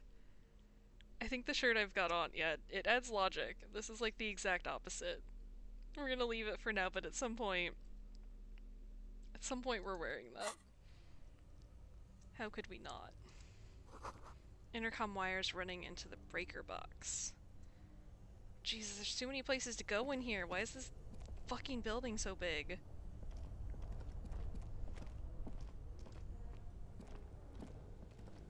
This orange machine is buzzing like an old submarine. It has a hand-cranked ice cream churner on top and an electric freezer that appears to be frozen shut. I'm loving the detective's posture and the fact he's carrying a little yellow bag. It's adding very important character development for me as a new viewer. It is a choice on my part to carry that little yellow bag because I can collect bottles and trash and I can recycle it to make money. So I don't necessarily have to be holding it at all times, but I refuse not to be because I also think it's adorable. Try to crack open the lid. You slip your fingers under the frozen lid, but the ice is too cold for you to get a good grip. A pry bar would come in handy here. Well, I have one. If you want to try again, then you need to have the pry bar in your hand, detective. Oh my god, fine. Equip the pry bar by going to I will, oh my god. You just had to tell me I needed it, and then I'll do it. I mean, I just said I was never gonna stop holding my little bag, and I immediately gotta stop holding my little bag. Unbelievable. My little bag! Okay, let's save. Just to be safe. This orange machine is buzzing like an old submarine. It has a hand-cranked ice cream churner on top. Okay, apparently this and isn't even an gonna work. electric freezer I hope that that doesn't appears to be break my frozen pry shut. bar. The ice squeaks beneath the pry bar. You think you've got the bar jammed in there pretty well, but the lid simply won't budge. What is this? You see the pry bar's metal handle bending right before your very eyes. Yeah, well, that's a good pry bar. I'm not criticizing it, but this ice cream maker is frozen shut. It takes an advanced tool to get it open. Advanced? Where do we get one? I have no idea, officer. This ice cream maker isn't important enough to requisition a special tool. How dare you, Kim? Sooner or later, you will stumble upon a tool mighty enough. Then we will know what's in this mysterious ice cream maker. Right, did the note say that it was in the maker, or did it say it was in something else? Why did that flash? Alright, we're gonna put my little baggie back. Please don't tell me it's broken. It doesn't seem to be.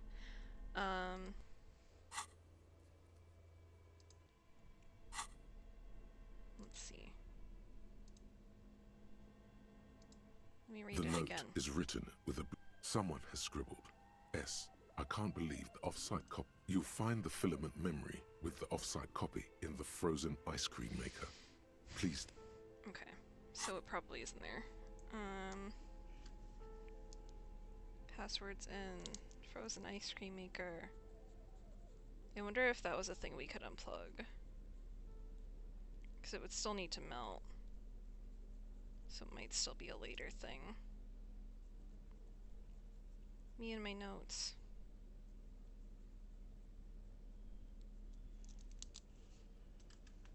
Illiterate ginger kid is the key to this, I know it.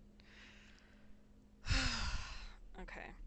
Let's see if that was one of the things we could unplug, because maybe it'll melt. That would be good. 2 cables are plugged into the breaker box. The red one leads to the ice bear fridge, and the black one to the ice cream maker nearby. Unplug it. Something close to you dies with a soft electric purr. Why did you do that? I don't know why I unplugged it. I do things without any reason. The lieutenant raises his brows, but doesn't say anything. The electric distribution board now has one cable missing. Okay. It's not going to instantly be any less frozen. This Oh my orange God. machine is dead still. Alright. We'll just... Well, is that bad, actually? Is that gonna... If it didn't immediately tell me I was smart and it was gonna melt, then I'm gonna plug it back in. Only Because maybe the we're gonna red ruin cable it. is plugged in. Somewhere, a machine hums along with the current, happy and contented. Because if it all melts and it's like a piece of paper and then I can't read it because it got water damage, I'll be really upset. So let's leave it for now. Let's not try to be too smart.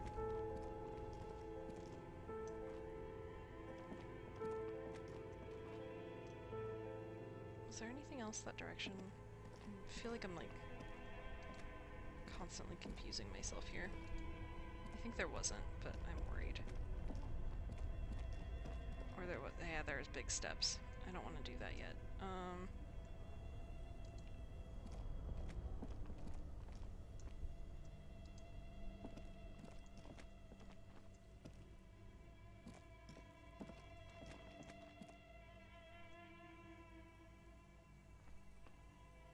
Oh, okay, apparently you're just... Oh, is that the secret thing?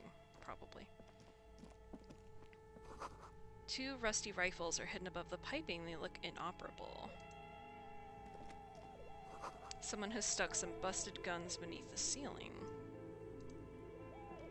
A few bricks have fallen off, revealing a compartment behind the wall. It's too dark to see in. Alright, where are we? Look around the secret room. Seems like an old bunker from the revolutionary period. Look at all those rifles. Must be an old weapons cache. Look, there's a hole in the wall. Shine light on the hidden compartment. There is, yes. And there also appears to be something inside the hole. Interesting. Do you want to take a look? You do the honors. Sure. Okay, here's some more rifles. None of these seem to be working. And... No! His hand reaches in, rummaging in the dark.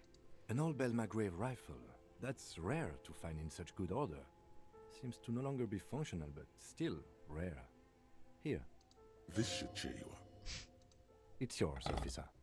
You found this place. Aw. Could the murder weapon we're looking for be similar? It's the same type of weapon, yes. A breech loader.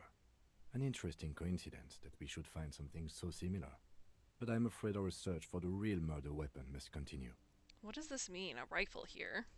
It means there are firearms, albeit inoperable, still lying around in Martinez. It's an interesting coincidence, I would say. Might come in useful in the future. He likes this find. I love Kim. Anytime he's excited but he tries to act like he isn't. It's the best. Yeah, let's look at this gun. This should cheer you up, is given a gun that doesn't work. Ah yes, just what I wanted. A broken Bell McGrave from ages past. It's a 4-shot bolt-action military rifle with a wooden frame. And it's not worth shit. I mean, on the right day, that's probably close to getting me some rent, but I think we'll hold on to it, especially since he was so excited about it. Okay. So we did a great job. We found a secret room. I don't think there's anything else to this. A few bricks have fallen off. Yeah, okay. Look at us, doing detective work. Now we'll go to those stairs.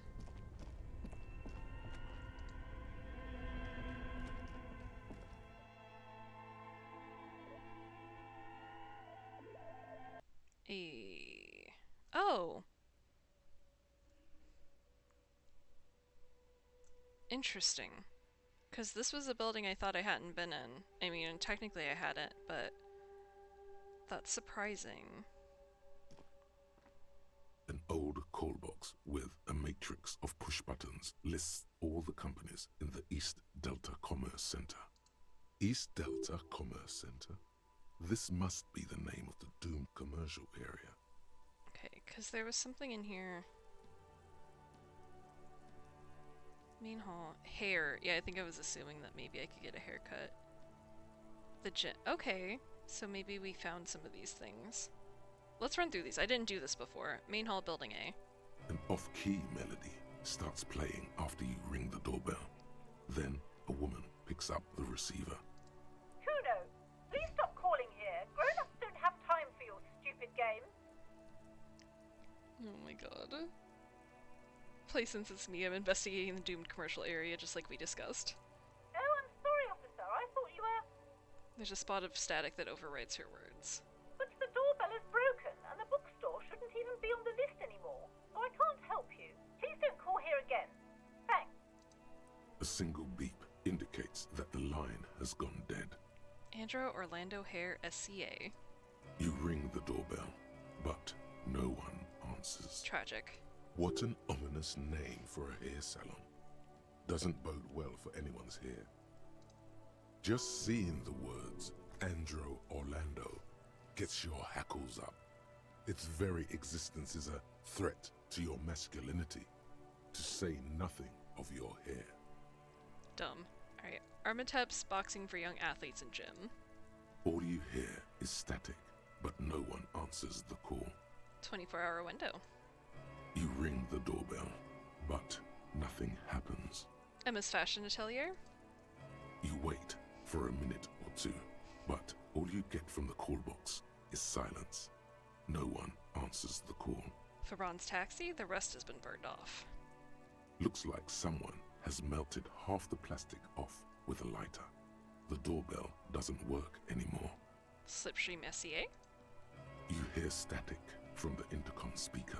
It sounds as if someone has picked up the receiver, but isn't saying anything. Its very existence is a threat to your masculinity. I need to find some situation to use this phrase in my daily life. Do you? Must you? Alright, hello, is anyone there? Yes, hello. This is Tricentennial Electric. This is a woman's voice crackling and fragile through the static. Have you come to place an order? She sounds almost antique, as if her voice was being played off an old wax cylinder. A receiver must not be working properly.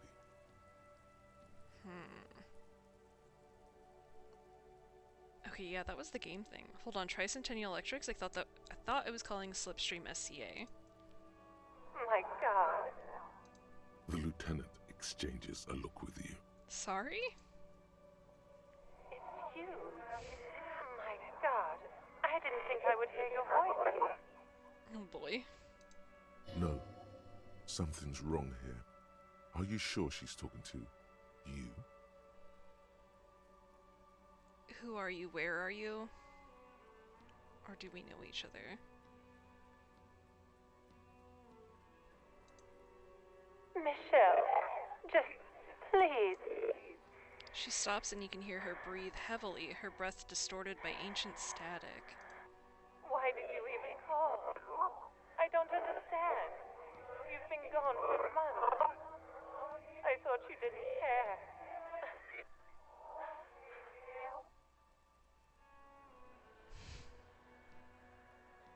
Hold on, tell me what's going on. What did I do? Ever since I came to work here, it's been different. As if my mind's been wiped clean. A spot of static overrides her words. When she speaks again, it sounds like she's submerged. It's so nice. It's so nice to be able to finally forget. Forget about what?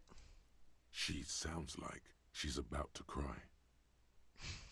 Hello? She doesn't answer. You said it was nice. What's so nice about forgetting? Silence. The only thing you can hear now is static and waves washing ashore on the bay. What just happened? Another seagull passes by. It's getting cold standing here, staring at the silent call box. I don't know what happened either. We should probably stop playing with this thing. Alright, it's goodbye then. You press the number sign on the keypad that terminates the call.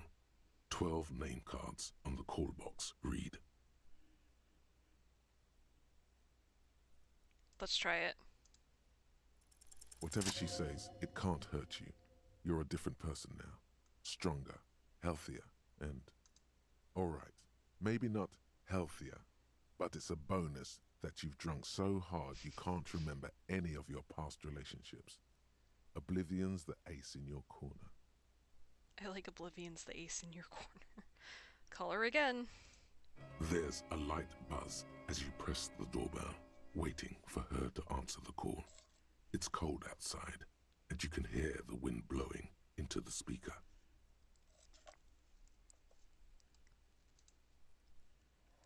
Yes, hello. This is Tricentennial Electric. Have you come to place an order? Let's be honest. Last time we talked, there was some confusion. You got me mixed up with someone else. My God. So at what point did these two poor detectives accidentally walk into the Silent Hill of Francois edition? This is like the first truly spooky thing that's happened. Here come the bad vibes again. Relax. Distance yourself from it. Please don't hang up, I just want to explain myself.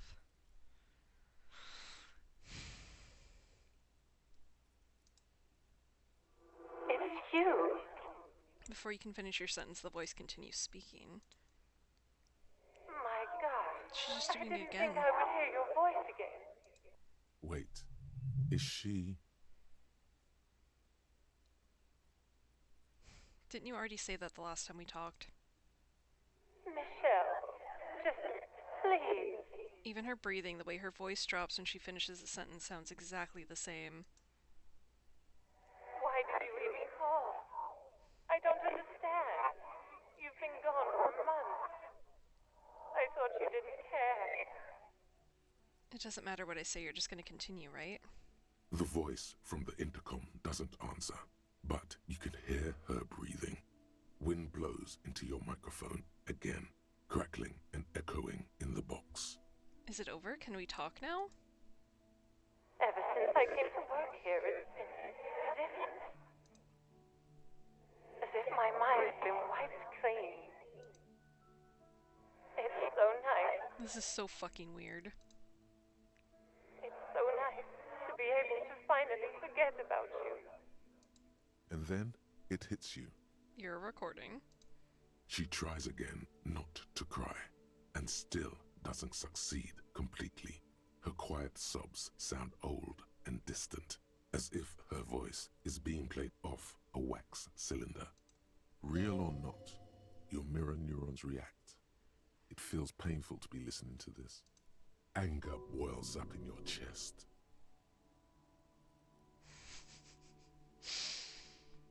Why does it still feel like it's my fault? Go ahead, ancient recording, cry then. Let's be a dramatic little bitch. Her sound melts into the static from a long-distance phone call. From time to time, you can hear people talking in the distance, but can't make out any words. This is where you hung up the call the last time, but the recording is still going. Keep listening. A phone rings in the office with an old-fashioned chime, and someone walks by in a pair of heels. The static is like a warm blanket wrapped around the sounds. Is anyone there? No one replies, but the static grows stronger like rainfall. Then a female voice speaks out, completely different from the one before. Glorious and total somehow, crawling inside your head. Her words are too cold to comprehend. She smells of sodium lights and rain streaks on car windows.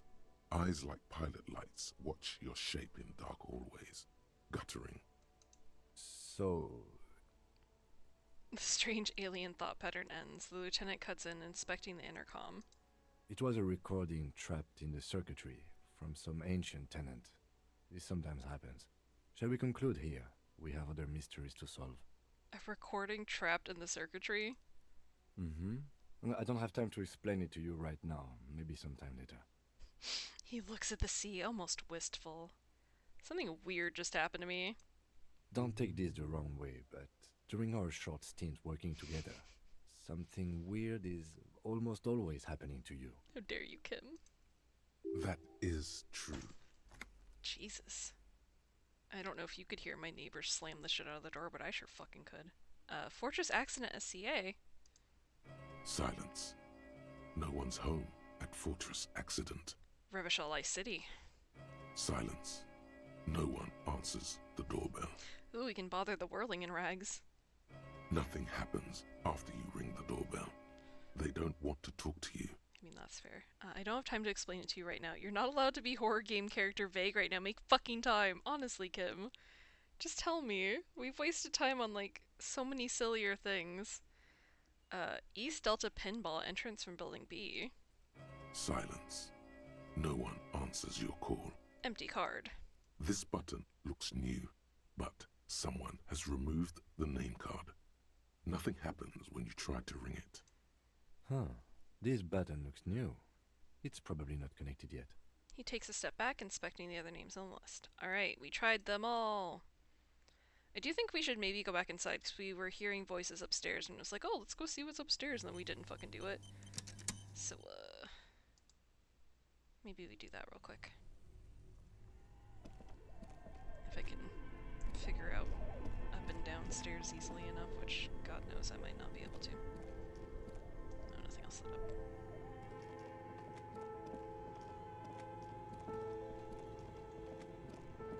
I feel like I'm really booking it again. Oh yeah, that was the furnace.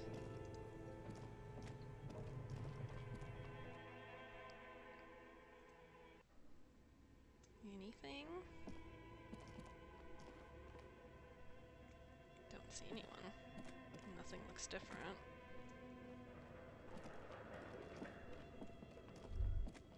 Ooh, I'm having a thought. Is this Emma's atelier? Yeah, probably. Alright, I guess I should have looked at all that earlier, but I thought I was gonna, like, actually get a hold of people when I looked at it the first time. I did not understand yet. Looks like someone tried to reconceptualize their business here. I don't get it. Look, the skis and rotorblades both bear the same Slipstream logo. It seems likely that they started out making one, failed to turn a profit, and then pivoted to producing the other. But the question is, which did they start with and which did they pivot to? That's a good question. Thanks. What a strange leap of imagination, yet they still failed. How sad. Reality is ruthless. It sure is. Right, so nobody's up here. It just sounded like it. Kim's running away from me. Unbelievable. Kim, how could you do that? Alright, so it doesn't seem like anyone's up here.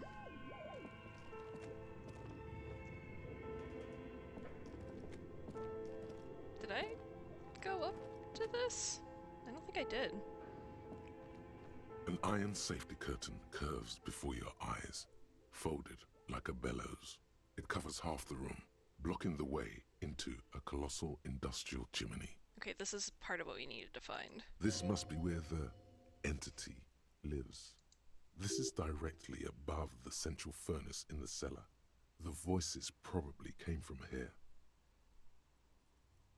I'm gonna leave and look around the room before we knock. I don't know if there's anything else to see, but let's find out. Shoes and a puddle of melting snow. Interesting. Another postcard. I can't tell if these matter at all. Sunlight has made this postcard almost completely sepia tone. Mid-tone traffic passes overhead. The ghosts of skyscrapers disappear into beige midday mist. Vapor rising from the delta on which the district was built. The postcard is prepaid. Okay.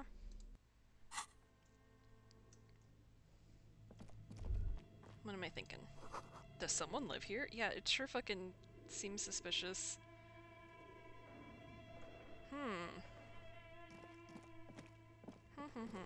Okay. As before, an iron safety curtain. This is directly above. What an odd thing to do. Nothing happens. Knock harder. Still nothing. No one's home. Even harder. Those curtains prove to be surprisingly sturdy. Your fist hurts now. There must be another way to wake up whoever is in there. Maybe we can try yelling into the furnace downstairs. Okay, well, now that you're actually suggesting it.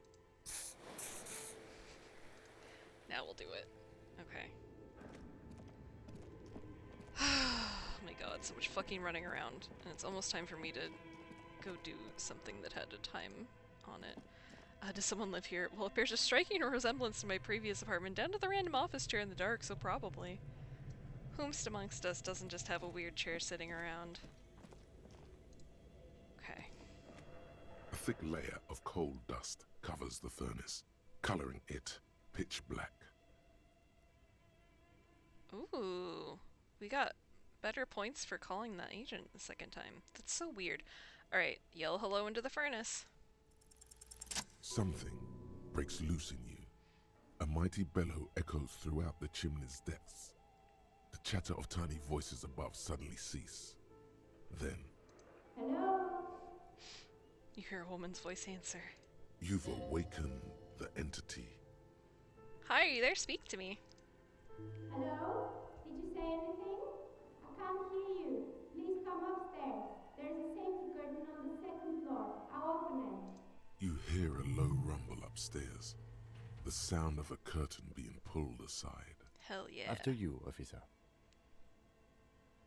I still want to do this so bad. Alright, let's just leave. I don't think it will do any of us any good if I have cold hands. Come on, no, come on, go. I swear to God. Oh, because I had to click on it. I was like, go up the fucking stairs.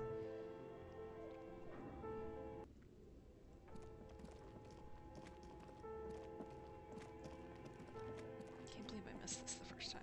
Hell yeah, let's save.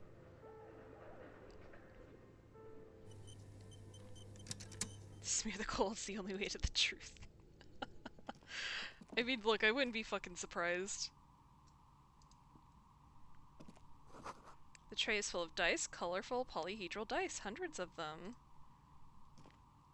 The candy dispenser has been repurposed to contain thousands of dice. Ah, so we got a real fucking nerd here, huh? I wonder if this is a lady I could see smoking on a roof, but I feel like that was over the hostel. Hello, I'm Nia. A bird-like woman sits on a throne of tools with emerald light shining through her hair. Novelty dice maker. She plays fucking D&D. Did you try knocking on my window? I must have missed you.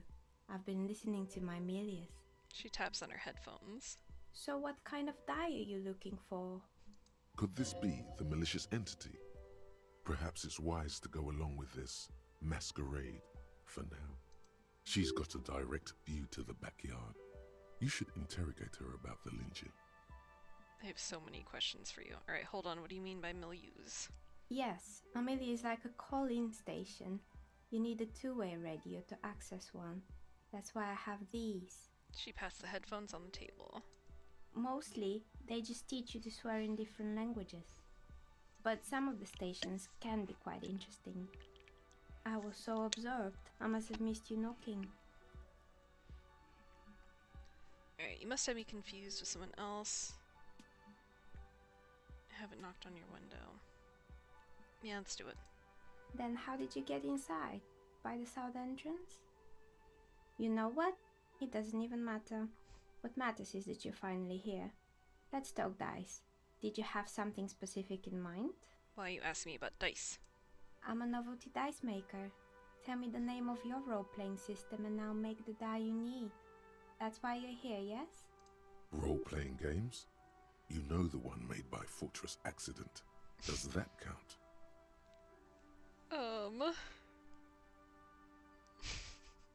Sure, I like role-playing games and I need some dice. Maybe I'm not really sure why I'm here, honestly. No, I was looking for something else. Squint your eyes mysteriously.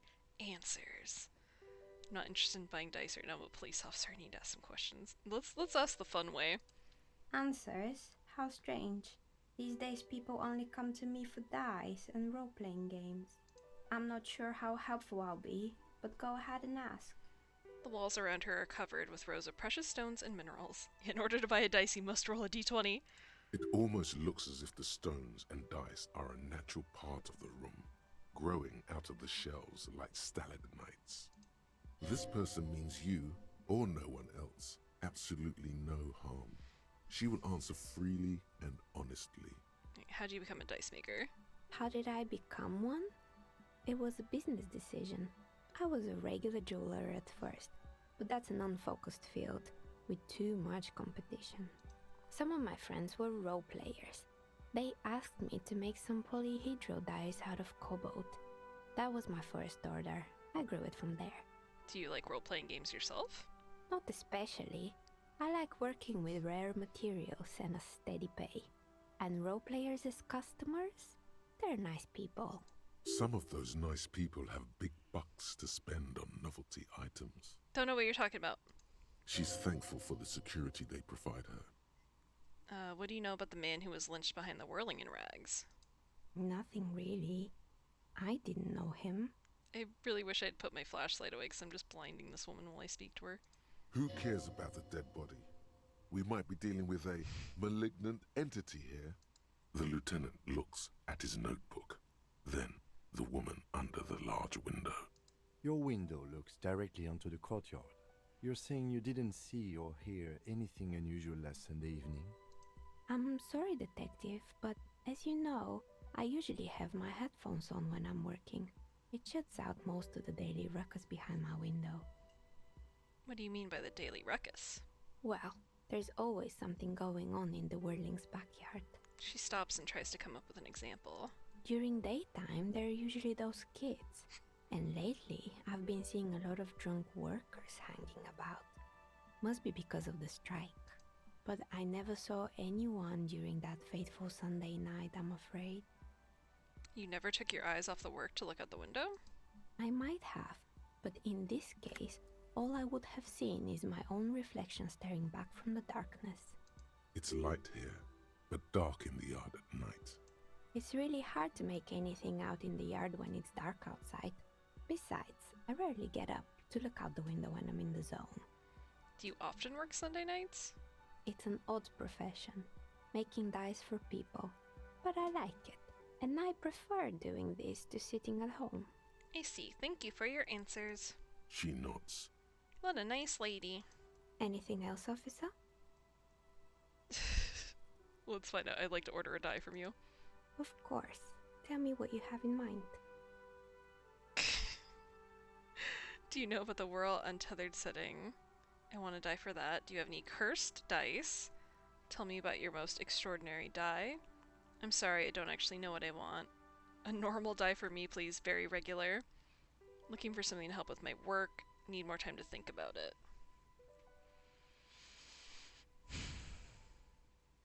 Let's start fun. Do you have any cursed dice? What do you mean by cursed? As cursed as this commercial area, as cursed as my life. Abracadabra perished like this world. Let's do the first one. Alright, how about I surprise you? Come back in 8 hours with 7 real, and I'll give you your cursed die. Wait, I need to think about it. Maybe you have some other ideas for dice? I do, actually. Something to help you with my work. I think I have just the right one for you. She opens the top drawer of her work desk and takes something out. 2 polyhedrons, red and blue, are cradled in her palm. Police colors. Because I'm a police officer, right? Not the most original, I know. But sometimes the obvious choice is obvious because it's best. Here, catch. They're a gift from me. She tosses you the dice. I got free dice! I'm looking for something to help with my work. Just imagine being interrogated in a dark room by a slightly unhinged detective, and he just randomly rolls a dice and doesn't even acknowledge what it means. I mean, the funny thing is like, that does feel like what I'm constantly doing, because everything is a fucking dice roll and whether I do a good job or not, so it's like, making it very visual now. Game is going great. We ran into another fucking conversation bug, but we fixed it. We finally got the body down from the tree. We did an autopsy. I did a legendary dice roll and was able to find a bullet in the body, which I still can't believe we had the good fortune to manage. So we know that he was shot before he was hung. Now we're poking around in the room off of the bookstore. Bullet is a good find. Yeah, I can't believe we did it. I'm so happy. And we just got free dice. A beautiful woman tossing you a gift. Whatever you do, don't overthink it. -1, totally overthinking it. You overthink it. Your hands can't agree what to do, and the 2 dice drop to the floor and scatter in opposite directions, like pearls from a broken string. The blue one disappears down the pit in the center of the room. Ah, down the drain, like your career. I apologize, officer. That comment was unnecessary. I can't believe this. Pick up the red one. That one is made of bloodstone with a lapis lazuli inlay. The other one was the inverse. They were a set, you see, but now the set is broken. It's a shame. They might have brought you luck. You definitely need luck in Martinez. God damn it, woman. Is she pitying you? Good God, she's pitying you. Why couldn't she just handed it to me? Now, was there anything else? Alright, where were we anyway? What is this place? We're inside the chimney of an old central furnace. It's strange, I know. She looks at the ruddy bricks that make up the walls. Even though they've been repainted, there are still signs of coal black soot here and there. But when I arrived here, all the other rooms were taken, so I had to build myself a makeshift home. Besides, I don't really have to pay any rent here, so that's a plus. Plaisance was right. There's an entity living in the chimney. You should ask her about the curse. Create here. The lieutenant looks around the spacious room, its ceiling fading into the shadows above. Yeah, you overthink it. This game is attacking me. I'm not even playing it. I didn't even do... Well, I must have done something to make it think I was overthinking. I'm like, I didn't even do anything. There's so many, but the Dice Maker is another great NPC. Yeah, I like her a lot so far, and I think if I had to pick a favorite other than that, it'd be Lena. Lena fucking rules. I've heard this place is cursed. Did you know that people call it the doomed commercial area? I've heard the stories, but I don't think those stories are true. How do you explain what happened to all those companies then? It's just capitalism.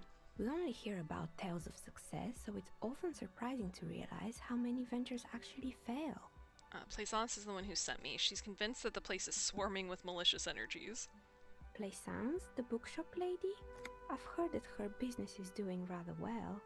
Have the energies spared her somehow? Wise woman? No.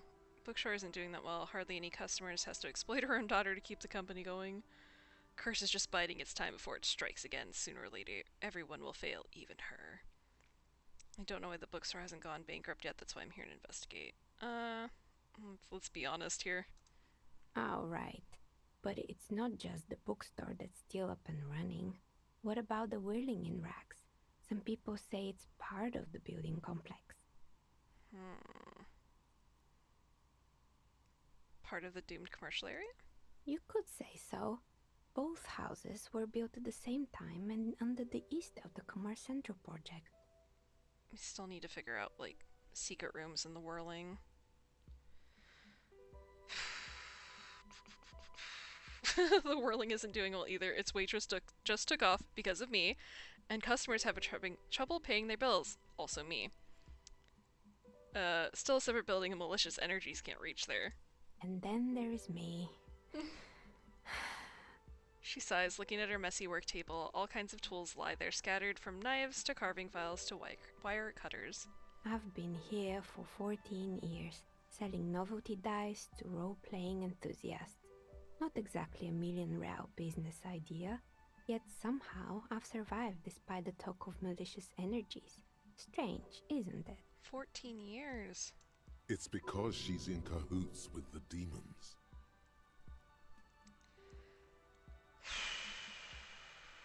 Okay, Plaisance thinks it's because you're the source of it, a malignant entity.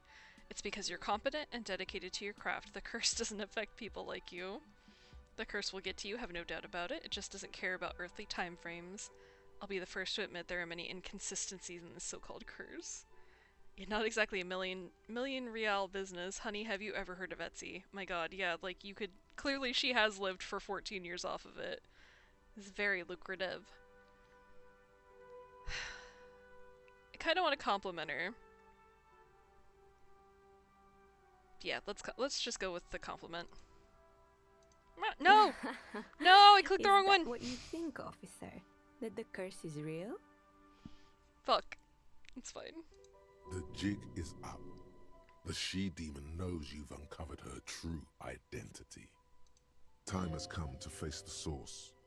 Fear not, for the forces of the universe are supporting you in this psychic quest. Okay, I can still recover. I'm starting to see that there is no curse, only business decisions and natural market fluctuations. Exactly. Truth is always so disappointingly mundane and boring. It turns out that hand-eye coordination is also a personal failure in my real life, and I failed at that one just on my own merits. Unbelievable.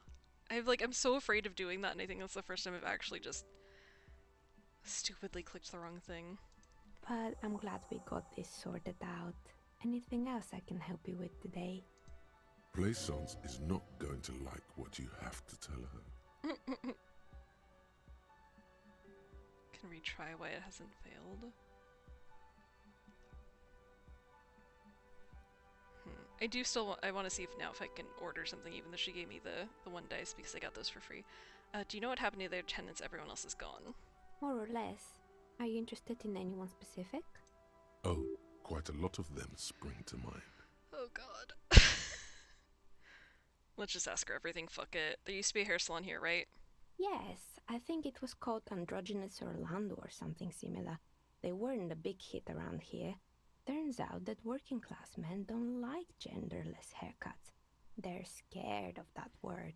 This gender is so terrifying in this game. A bit of experimenting every now and then isn't bad. Exactly. Oh god, what's wrong with a bit of experimenting? The customer should have been more open-minded. I would never let anyone androgynous touch my hair, not even if my life depended on it. I guess I'm a simple man, I don't really have any opinions. No, what's wrong with experimenting? Look, gender is terrifying, but it doesn't have to be this terrifying. I guess it just wasn't the time yet. She tucks a strand of hair under the headscarf. Alright, what happened to the gym? It wasn't merely a gym, it was Artemiteps Boxing Club, a community project created to steer at-risk youth away from drugs and crime. And who was Armitep? A kind man, from Zemsk. I heard he had some trouble with the law when he was younger, and that's why he wanted to start the gym, as his way of giving back. It's honestly why I shave my head, not risking it. Yeah, I have so little hair right now, which is probably its own extreme gender choice, but whatever. Maybe that's what Kuno needs, a community-centric boxing club. Kuno? Who's Kuno? He's a little ginger gremlin who likes to defile dead bodies. Oh, I can't. There's no other point in saying anything else. Oh, you mean the kid with the sailor's mouth? Yes, I've heard him yelling profanities in the backyard. She looks out the window, her face reflecting back in the dark. The illiterate ginger strikes again. I think it would take more than a gym to help that kid. Oh, yeah, how did the community project work out? It didn't. If anything, it made the youth situation in Martinez even worse. At some point, someone started a rumor that the punching bag downstairs was full of amphetamines. It's not really full of that. No one would store their drugs like that. Eventually, the coalition took away the funding and the club went bankrupt. This was a few years ago.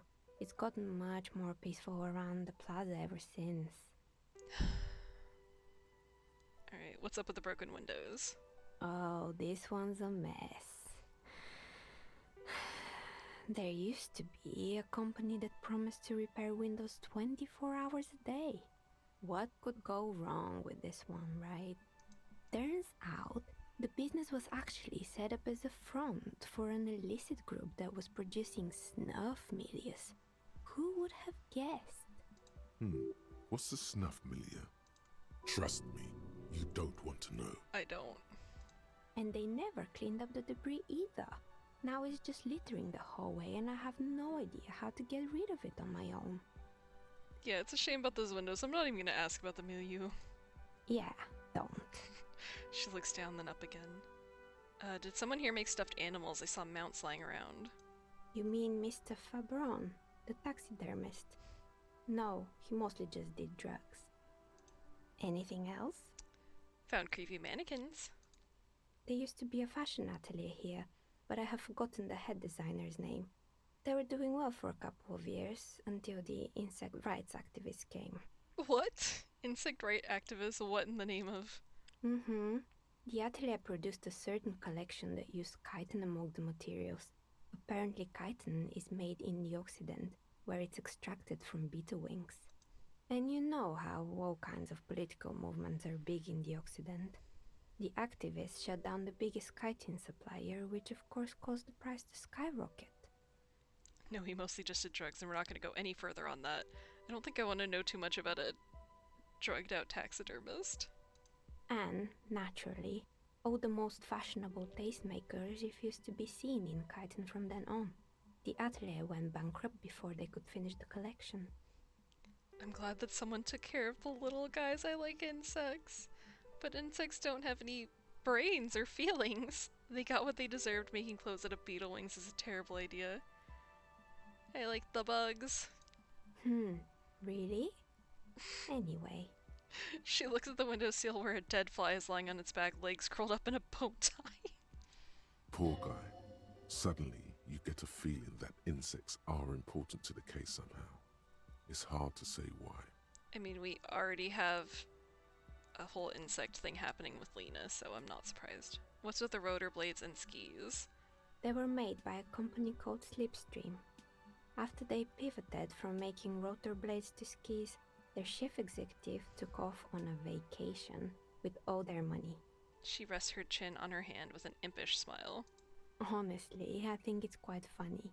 I think he's still sending out holiday transmissions from Tulula or Tiumotiri or Hashtkor or wherever he is. Interesting. What do these transmissions say?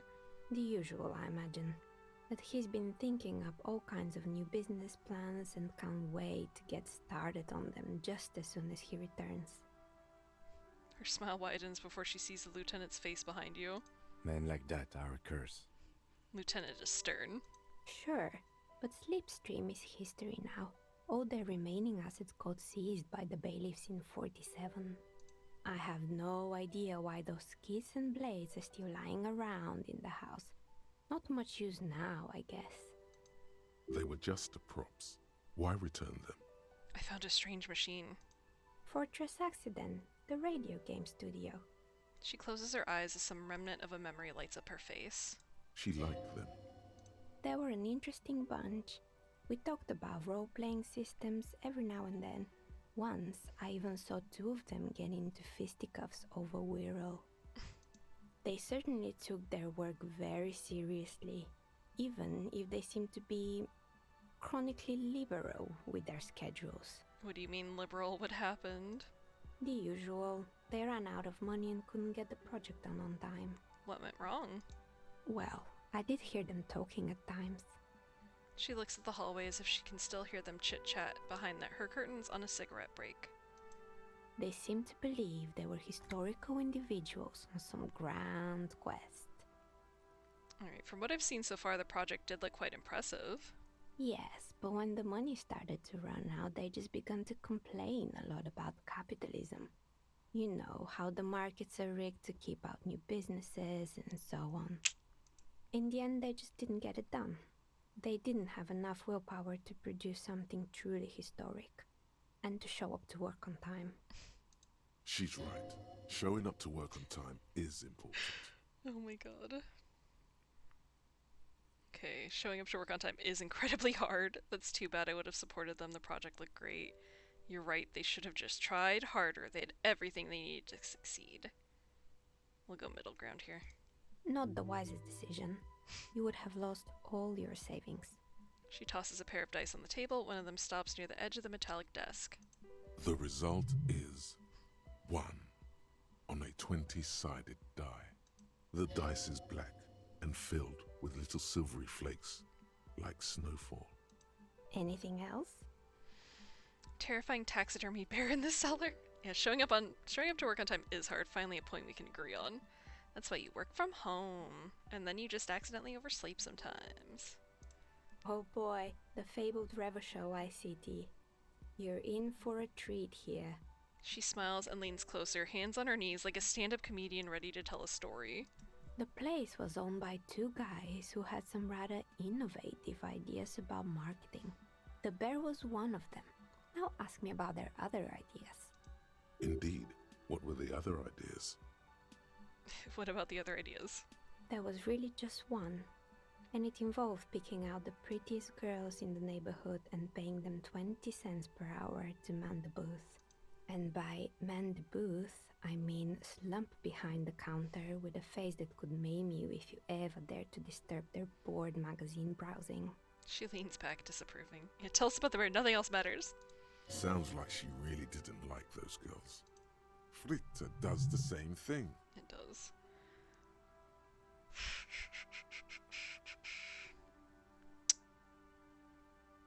I mean...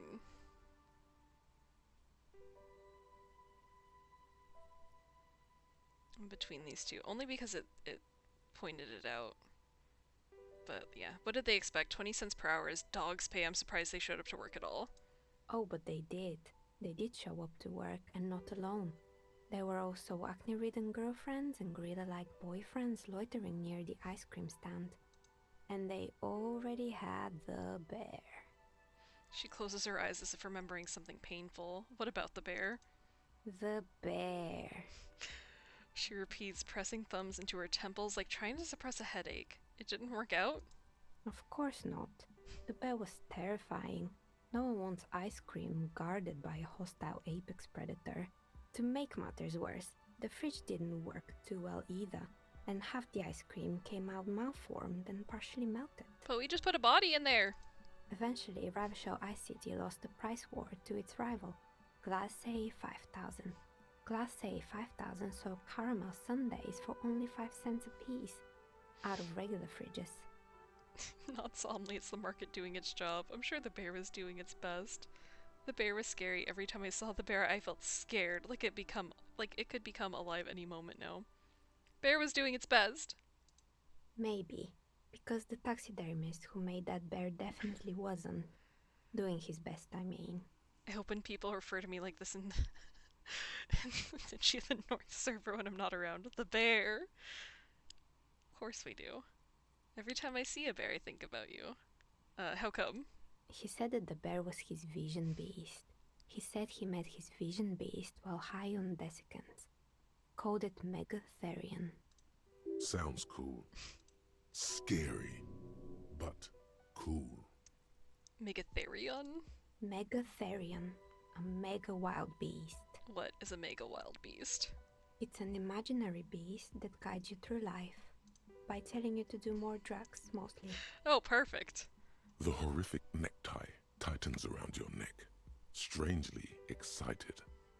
But it doesn't feel particularly fun this time around. Grab your necktie and mumble, "Not now, you beast." What? Do you ever feel like your vision beast is trying to blackmail the fun out of you? Yeah, changing my Discord name to Mega Wild Beast now. I support you wholeheartedly. No, officer. I don't have a vision beast. Normal people don't have vision beasts. Only drug-addled madmen like the taxidermists do. What about horrific neckties? Do normal people have horrific neckties?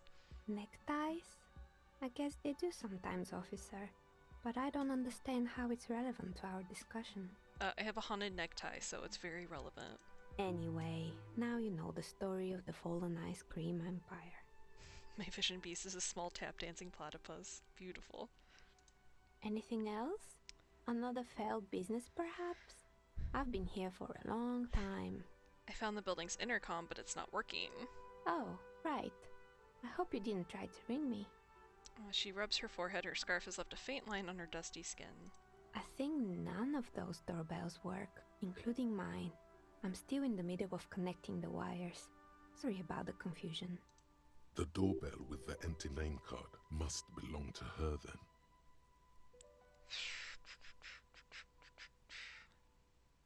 I'll probably just run through these. You're telling me the doorbell with the empty name card was yours. That's right. I haven't even written my name there. As I said, it's quite useless right now. It doesn't work yet. I was wondering what the Whirling in Rags is a part of the same building complex. You could say so. Both houses were built at the same time and under the East Delta Commerce Center project. That explains why you can call the whirling from the intercom, albeit I doubt that anyone responds. If the whirling is part of the same building, then it's part of the doomed commercial area. The darkness of this place is there, too. I saw a name East Delta Pinball on the doorbell. Right, it used to be a gaming arcade. This is an ancient failure, before my time. I'm not surprised, however. My advice, don't base your business on a fad. Hypnotism, floriography, trick track, especially pinball. How dare you? Agreed. Pinball is the worst. His disdain for pinball could not be clearer. Jesus, alright, Kim. A strange thing happened when I tried calling a company named Slipstream SCA. Someone answered. It can't be true. They don't work here anymore. They've been gone for years. Are you sure it was Slipstream SCA? Was it a woman? Maybe it was Plaisance from the bookstore. She said she was from Tricentennial Electrics. Tricentennial Electrics? Fucking excuse me? Violently shakes in Windows 98 Space Cadet Pinball. Seriously. Seriously. It used to be a major electric company 100 years ago. Are you sure it wasn't just some kids playing a prank on you? No, it was something else. It was eerie.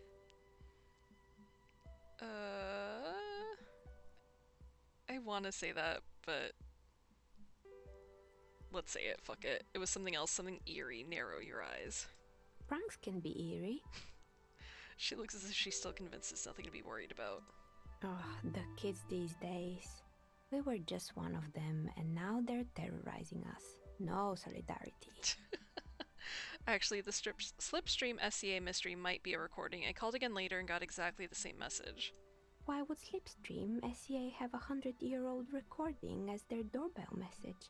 Doesn't make any sense. I'm still convinced it was nothing more than some elaborate prank. My money is on electrical anomaly. I've heard of these, especially in an old building like this. He looks around. Yeah, I was waiting for him to pipe in with that. I have a few more questions. Sure, I'm listening. More questions about the intercom? I'm pretty sure it still doesn't work, but sure. What do you... I don't sure, have anything. I'm listening. Other questions? Good. I hope it clarified things a bit. What else? Let me try to do this again. Of course. Tell me what you have in mind.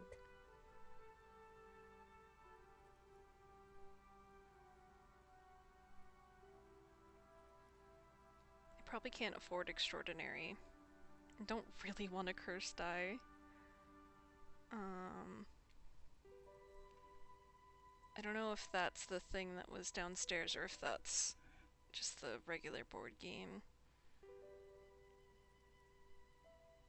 Let's try I don't know what I want and see if she offers to do something custom. How about an amber dye? Amber, a poor man's gold? Who told you amber was cheap? It's beautiful, really, and has been treasured since the ancient times. For 7 real, I'll craft you a 13-sided die from piece of amber with a fossilized insect. It's perfect for those who can't seem to let go of their past. It's a deal. Great. See you in 8 hours then. Was there anything else? Nope. I guess we'll do this. I don't think we'll get it. Why hasn't her business failed? You feel nothing. If anything, it's uncomfortably warm in here. Start taking off your clothes. You need to connect. No, leave it at that. She has begun to idly clean one of her carving tools with a dirty kerchief. The tool's sharp edge shining in the light of her desk lamp. Alright, let's get out of here. So much happened. My god. Well, this cute. I watched her put her headphones back on. Alright, we have a red die. 20-sided die made of bloodstone and inlaid with lapis lazuli. Its colors resembling police sirens. Its blue partner is missing. Kinda looks like the fire department arriving on the scene. Got fucked. Shit fingers. Note. Look at the map tab in journal to see which white checks have opened. Ooh. Interesting. I wonder if there's any way to find the other die or not. I hate it when the detective starts to remove his clothing mid-interrogation. Always gets me to confess though, so I guess it works. Alright, we have to tell Plaisance. And she better not try to kick this lady out because she's the best. Alright, and then pick up die. We're not gonna worry about that. I think she said it was $7 though.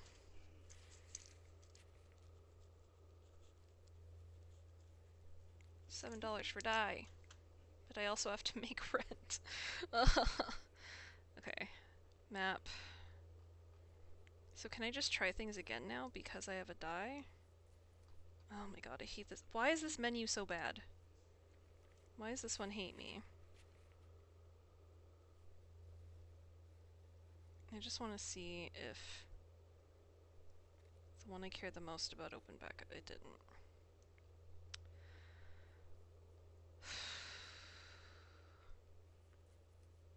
Okay, we could try something else with him, but we're not going to be able to do the thing I want to. Sorry, I just saw close the water lock on Wednesday, the pissing competition. Pissing competition is actually simple. Those are two separate things. There's water lock, which is like a... It's just something that's blocking us from moving forward. The pissing competition is just that me and Kim are from two different departments, and the idea is that the departments are competing by having us both do this together for some reason. I'll open what it actually says, because I don't know if it's any more interesting than that. Okay. Where is it? Might be lower. Yeah. Apparently there was a pissing match between Precinct 41, yours, and Precinct 57, Kim's. Ask him about this after the initial inspection of the dead body is done. Okay, it's actually good you pointed that out, because I think we can talk about that at some point. Maybe we can talk about it, later. Oh, we're probably not gonna have our little meeting if he's gonna go.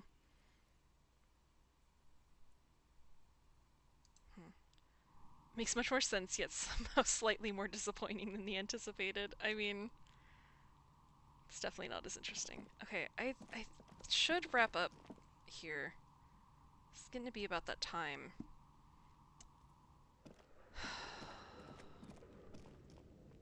Let's see. I think I'll get outside the building just so I can save. God, we're eventually gonna have to start getting rid of some things, and I don't really know what to get rid of. I'm never getting rid of that, though.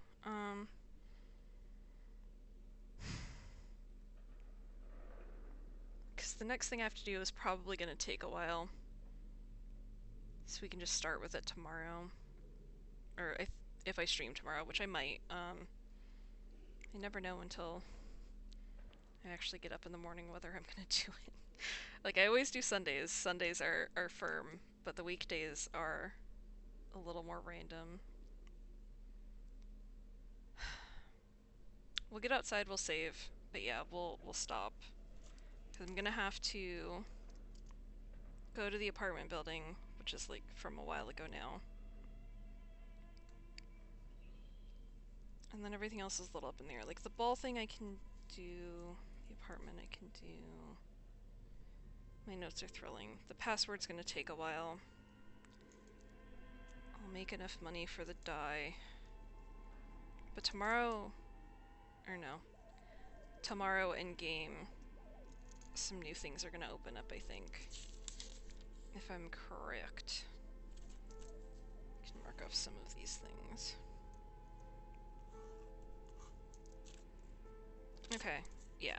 So we have, as per usual, a million things. Oh, that was what I wanted to write down. I need to make sure that I let Kim take the body before the night ends, because I don't want to lose him for all day tomorrow. So when we start again, we'll do the apartment stuff because we're late enough in game for that to happen. And then we'll let Kim go. That'll be my new priorities. Oh my god, every time I play this I feel like I could just like literally play the entire day and not get tired of it. I didn't even take enough breaks today. I guess like I did take a few when I was having problems, but I didn't take any past that because I was too into it. Okay, let's get out of this building so we can save, and then I'll properly wrap up here. Did I go down like a weird hall? What did I do wrong? Perhaps I did. Oh, no, what was I thinking about? Looks like the remains of 24-hour window repair shop. Yeah, now I know things. Oh, I'm just going back out the bookstore way. I guess that's fine, because we do want to talk to Plaisance. That will be important to do tomorrow. Or whenever I play. Don't need breaks when we have a mystery of Ice Cream Bear to solve. The store on the other side is closed for the night. Come back tomorrow. So I can't get out this way? Unbelievable. Alright, let me make that note too. Talk to Plaisance. That's annoying. That's fine. I would have figured I had like the fucking door or the key so I could have gotten out that way. It's alright. We know the other exit if I can move efficiently, which God knows if I can. I think that was the secret room. Yeah, I need to go up there.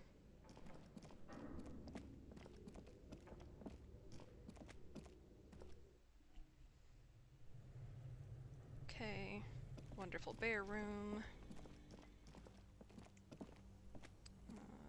Yeah, it was down here. Come on.